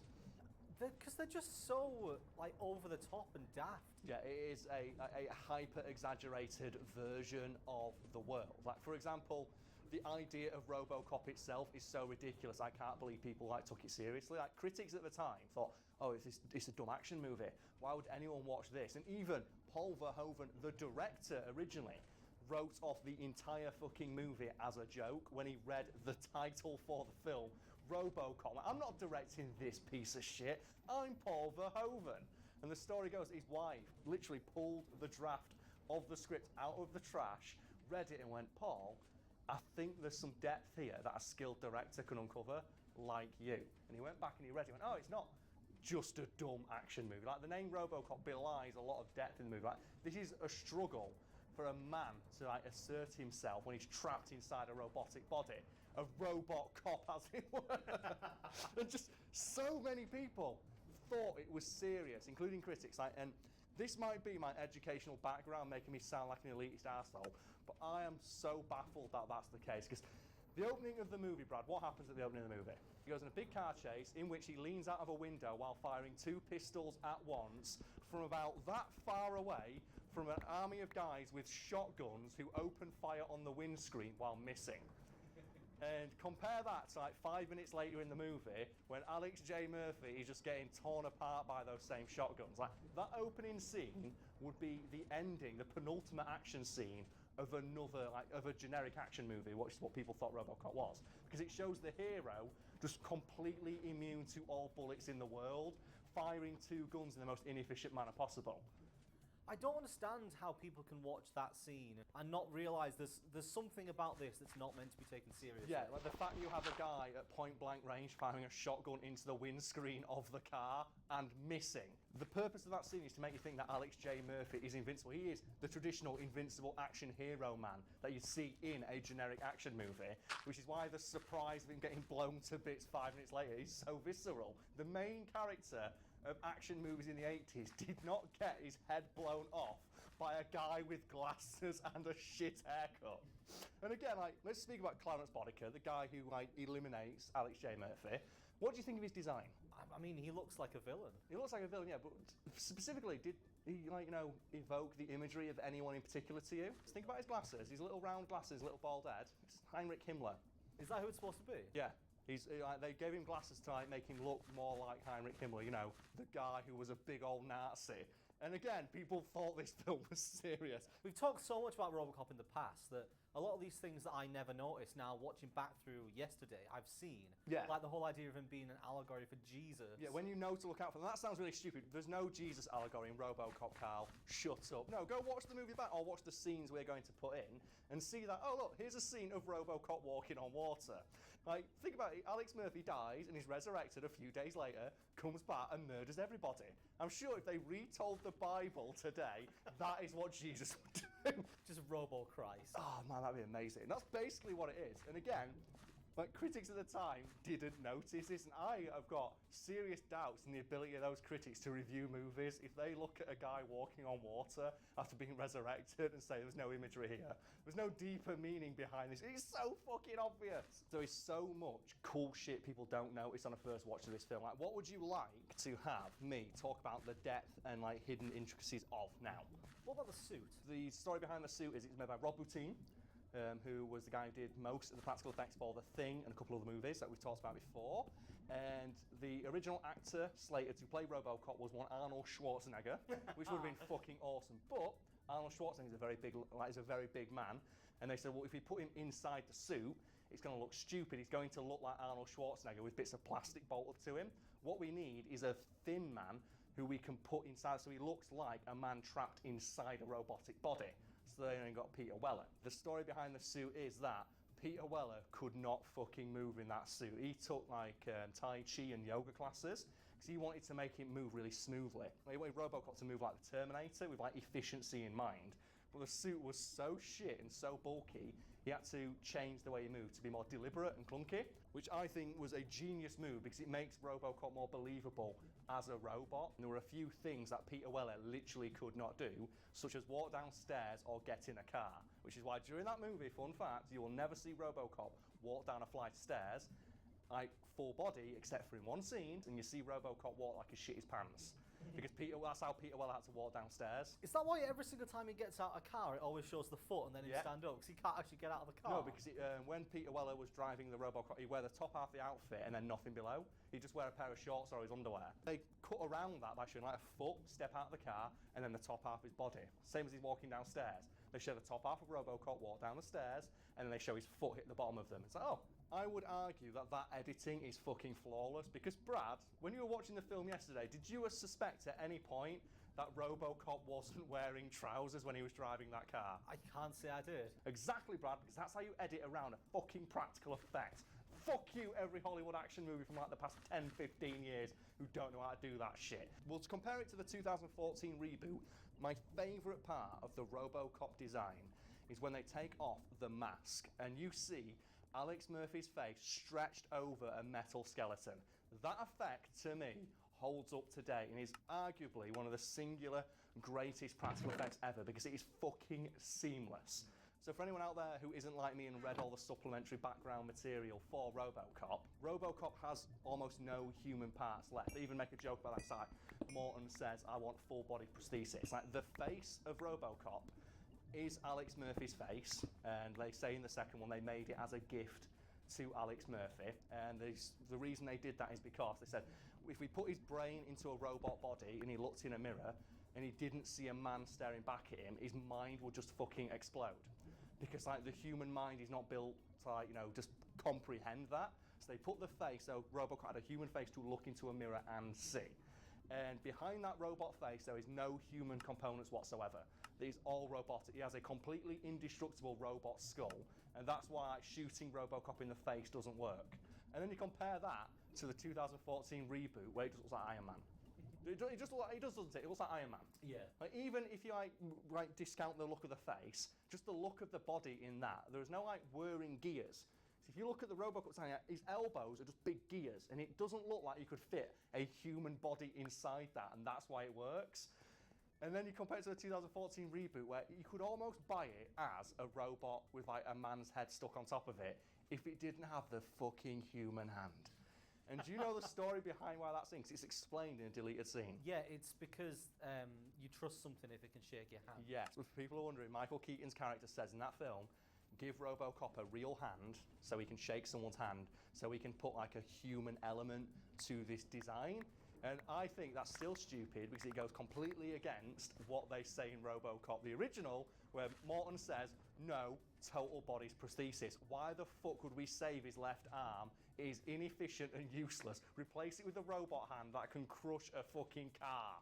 If they'd gone down in the reboot, the route of making it all about whether or not it's a man or a machine making the decision, they should have given him a real hand, although when he fought, something should have gone over the hand. I think that's true, yeah. But it should have. That's exactly what should have happened. But halfway through, he should have taken damage to it, and it should have been a robotic hand with his skin Underneath, on it. yeah. At which point he's then, oh my god, even my hand's not real. You know what the symbolism behind that is, don't you? What? It's about drone warfare. RoboCop pulls the trigger with a human hand, and it's supposed to be, oh, are the human hands piloting drones responsible for the kills they do? It's like, oh, you could not have made this any more fucking blunt. Like, this is like blunt force trauma. Put behind me, it's the picture of RoboCop in the original, his face all fucking plastered over that Robo skull, and then like, is it John McKinnon? I don't remember. In the new one, where he looks like Tony Stark in the first Iron Man movie. Look at it. No, you know what? Replace RoboCop with a picture of Tony Stark in the Iron Man armor. It looks. You do not. When Tony Stark's mask goes up, it's like that. You do not for 1 second buy that is a human brain implanted inside a robot body. So are there any other elements of RoboCop you want me to break down and explain the hidden depth behind them when on the surface to a casual viewer they do look kind of dumb? I remember you saying something about Ed 209, like he's got more to him than meets the eye. There is, yeah. And the most obvious is that he's supposed to be inefficient by design. And the idea behind Ed 209 being pushed for military use despite the fact it doesn't fucking work is basically the plot of every Metal Gear game. And that is that it's all about funding the war economy. It's about making money. It's not about whether or not it works or not. And that's why like RoboCop triumphs over Ed 209. And there's a load of cool things in the design of Ed 209 I quite like. The first is the grille on the front. The grille on the front of Ed 209, do you know what function that serves in the behind the scenes material? Nothing. No, you're absolutely right there. It doesn't serve any purpose whatsoever. They actually put it on to make Ed 209 look cool. And they say that in the supplementary material because it's a nod to the fact that in the 80s, a lot of car manufacturers will put fake grills on the front of cars to make them look more powerful. And they do the same thing with Ed 209 because people think it looks cool. And the most blatant thing in the movie that showcases that Ed 209 was designed for intimidation and to look cool more than functionality is the fact it can't walk down fucking stairs. Even though RoboCop himself kind of can't walk downstairs. How did they get it up the stairs? Oh, they put it up. It comes up the lift. Was it? It comes up the lift, yes. Right. But then tries to follow him down the stairs. Yeah, because he doesn't realise that he can't walk downstairs.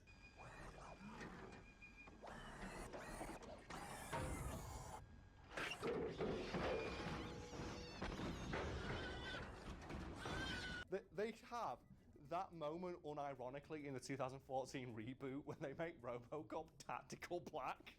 It's like, oh yeah, let's make him look black so it looks cool, even though it serves no purpose. Like, this is the exact thing they did with Ed 209, and that's why Ed 209 sucks ass, and you're doing it with RoboCop. You fucking idiot. I could talk about RoboCop all day, and I have done before, and probably will do again in the future. So to close off, Brad, I had mentioned something to you before, haven't I, about the RoboCop soundtrack. And did you notice that when watching the movie again, with that in your mind? I didn't, because I was watching the background of doing other stuff. Okay, so for people at home, and I want the RoboCop theme in the background as I say this, it's so fucking awesome. The RoboCop theme is potentially one of my favourite pieces of music from a movie, because the RoboCop theme is representative of RoboCop himself. And you probably think, Carl, you're fucking stupid, you're reading too much into this. No, listen to the RoboCop themes, it's like in the background now. It starts with orchestral elements, strings, something natural, something human-made, like Alex Murphy. And then in the background, the percussion kicks in, but the percussion is an anvil, something robotic, something artificial, machinery, industry that's getting added to the organic elements already present, just like fucking RoboCop. And initially, those two bits, they don't fit together. But as the theme builds to a crescendo, the inorganic parts and the organic parts start to work together, just like RoboCop does when he realises, I might be part machine, but I'm also part man and part fucking cop. And then it all comes together like as he's stomping through a fucking warehouse, shooting criminals in the dick forever. RoboCop's the fucking best, man. I love it.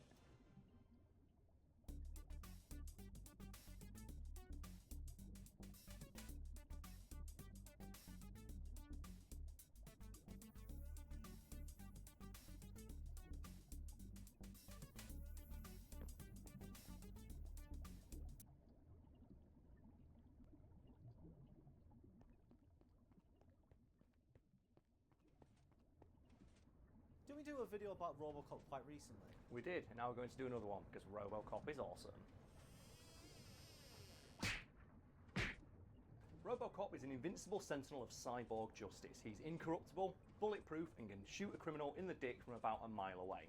Something no better proven than by that scene in the original RoboCop movie where the titular RoboCop walks through a factory full of drug dealers and blows every single one of them away with pinpoint accurate shots to the body and dick. A scene I'm now about to make infinitely cooler by telling you that the actor playing RoboCop was listening to a soft rock ballad while all that was happening.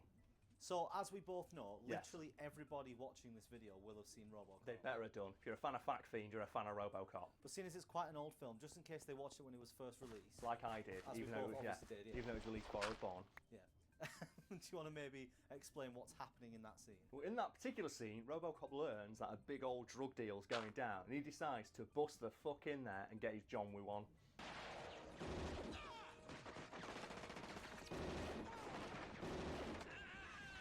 I think he looks like he's getting his John Wick on. No, because John Wick looks at people and he shoots them. RoboCop doesn't. He's one step removed from like Hard Boiled, where he's got Chow Yun Fat sliding down a banister firing two pistols, only he's a robot. That scene always reminds me of like playing Time Crisis in an arcade. Oh man, because you can see RoboCop just pulling off trick shots because it's like, you know what? I know I'm better than these guys. Let's just show off a little bit. And I love how you see RoboCop doing underarm shots and stuff like that. And it is basically a light gun shooter at that point. I don't think we ever got a RoboCop light gun shooter. And it's kind of upsetting that correct me if I'm wrong, because I'd love to play that game. But to my knowledge, there was never one released, and I think that'd be awesome, because I miss light gun shooters. Bring back light gun shooters, because those things were awesome. I know every now and again they release a new Time Crisis, but I just love going into an arcade, playing like House of the Dead 3. Go with the shotgun, because I remember whenever I played House of the Dead 3, I would reload the shotgun like the Terminator, and when you grab it and go, do the proper reload animation. That shit was the best. Or when you used to like go House of the Dead 2, and you get the two pistols, and you're like, yeah, this is how it's done. You can do that on any of them. You just put in £2. You can, but some of them got Both two guns. screens. Yeah. The ones with one screen when you can just like put your guns and you can look like the guy out of the darkness. Jackie Estacado, that shit, and just put your guns like that.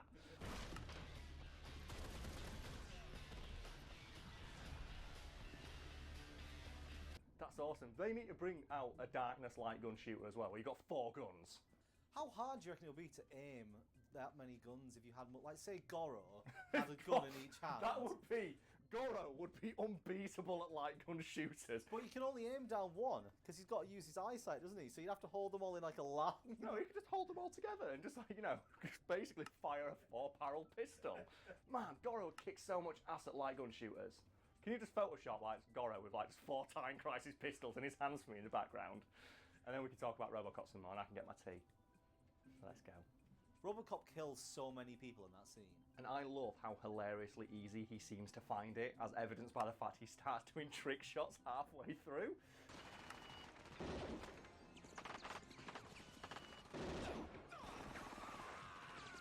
My favourite bit about that entire scene is that he reserves, like, you know, just like the hand-to-hand ass whooping for Clarence fucking Boddicker.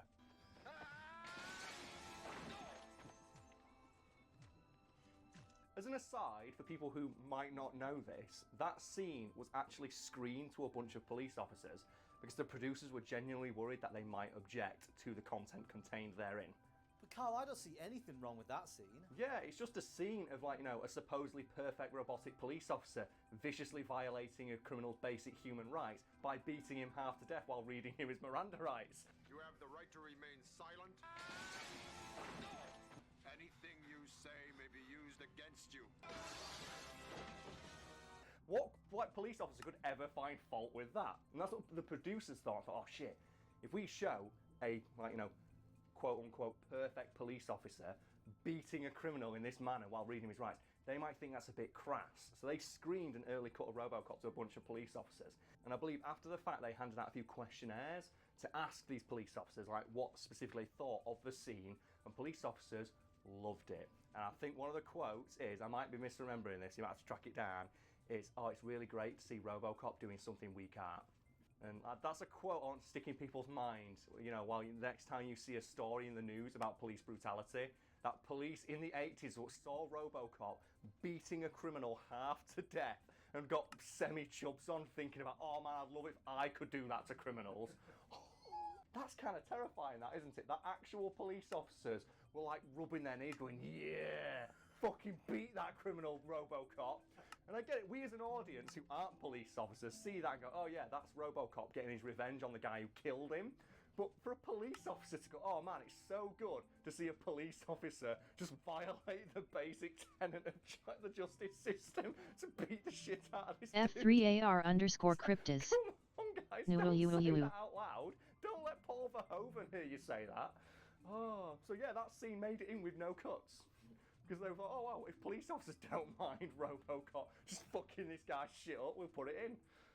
Oh. Moving back to the drug scene, the sheer amount of blanks being fired around or at Robocop necessitated the actor wearing the Robocop suit, Peter Weller, F3AR_cryptis. So is this where the soft rock ballad comes into it? Yes, it does, because you see, originally Peter Weller was just offered, like, a pair of, like, you know, earplugs or something like that to, like, drown out the noise of the blanks, but he discovered midway through filming that a pair of Walkman headphones fit perfectly underneath the Robocop helmet, so he opted to wear those instead and just played music to drown out the sound of all the blanks firing. Out of interest, do we know the exact song he was listening to? We do, Brad, because I do my fucking research. F3AR_cryptis. In an interview with the Hell AV, yeah. he revealed that the song he was listening to during that particular scene was Peter Gabriel's Red Rain.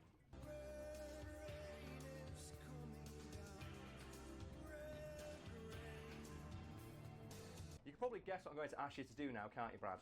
Yeah, I've been doing this long enough now. Yeah, can you please edit together some shots from that scene of Robocop blowing people away with twirling gun combos and set it to Peter Gabriel's Red Rain so we can experience that scene the way Robocop did?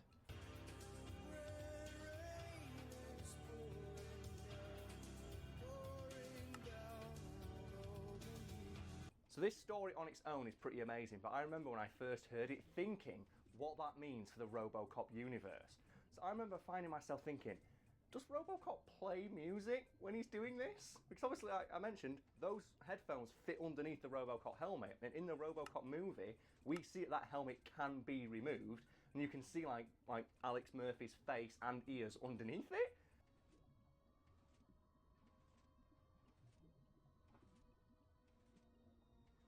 F3AR_cryptis. So technically, Robocop Work the slave. character could wear headphones and listen to music while blowing away bad guys, But my personal headcanon is that RoboCop is constantly playing music no matter what he does. So are we assuming he's wearing the headphones under the helmet, or has he got built-in music playing inside his... F3AR_cryptis. Inside a really boring Yeah, his brain is computer, isn't it? And there's nothing to stop him like putting Windows Media Player up and just like, you know, just playing Peter Gabriel's Red Rain whenever the fuck he wants, because his brain is a computer. And I'm just now thinking, imagine RoboCop after a hard day of being a kick-ass police officer, punching people through windows and shooting bad guys in the dick. He sits down in that stupid robo chair and he edits together the best scenes to music like he's making a Halo 3 headshot montage. It's stupid, but he has the ability to do that. And I'm just thinking, what song would RoboCop pick to set all his headshots to? F3AR_cryptis. Tchaikovsky.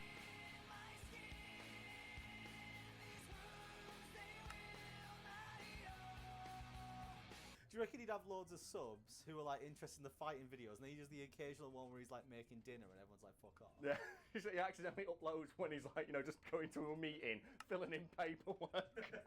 F3AR_cryptis. RoboCop's balls Yeah. on stream. And he uploads the Clarence Bodica video when he's going through it. It's like Clarence Bodica gets bodied. F3AR_cryptis. LOL. Clarence Bodica as he's thrown through the window. It's RoboCop going like that. And then it's like, you know, those F3AR_cryptis. Tchaikovsky. I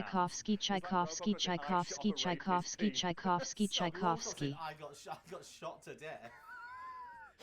Just replaying his own death, and RoboCop's reaction to his own death. It's like the shot of F3AR_cryptis. and then it's like him doing that in the thumbnail. RoboCop reacts on a whole new series. Like videos emerge of him doing stuff he wasn't supposed to. Like that. Like, have you seen that advert where RoboCop steals a Korean family's fridge?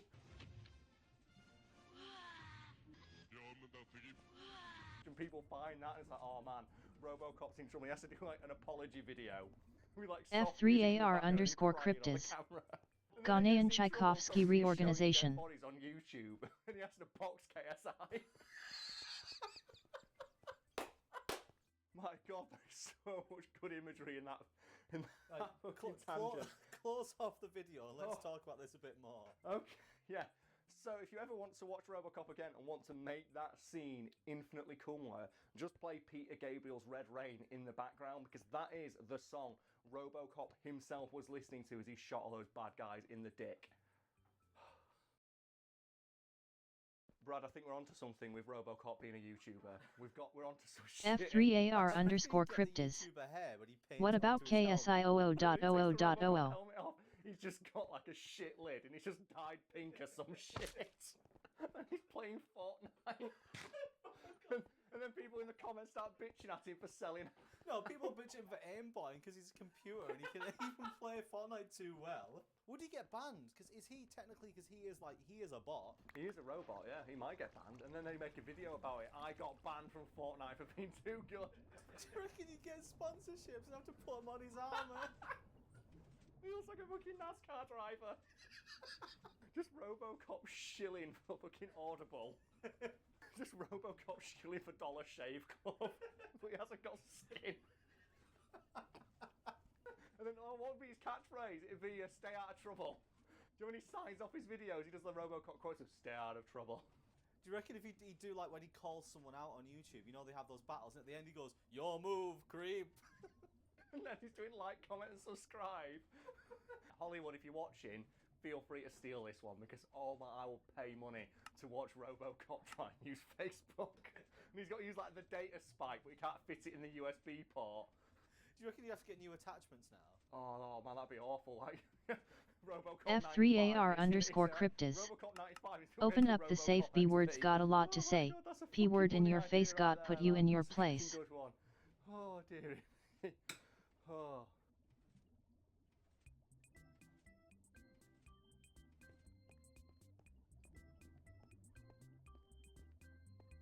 F3AR_cryptis.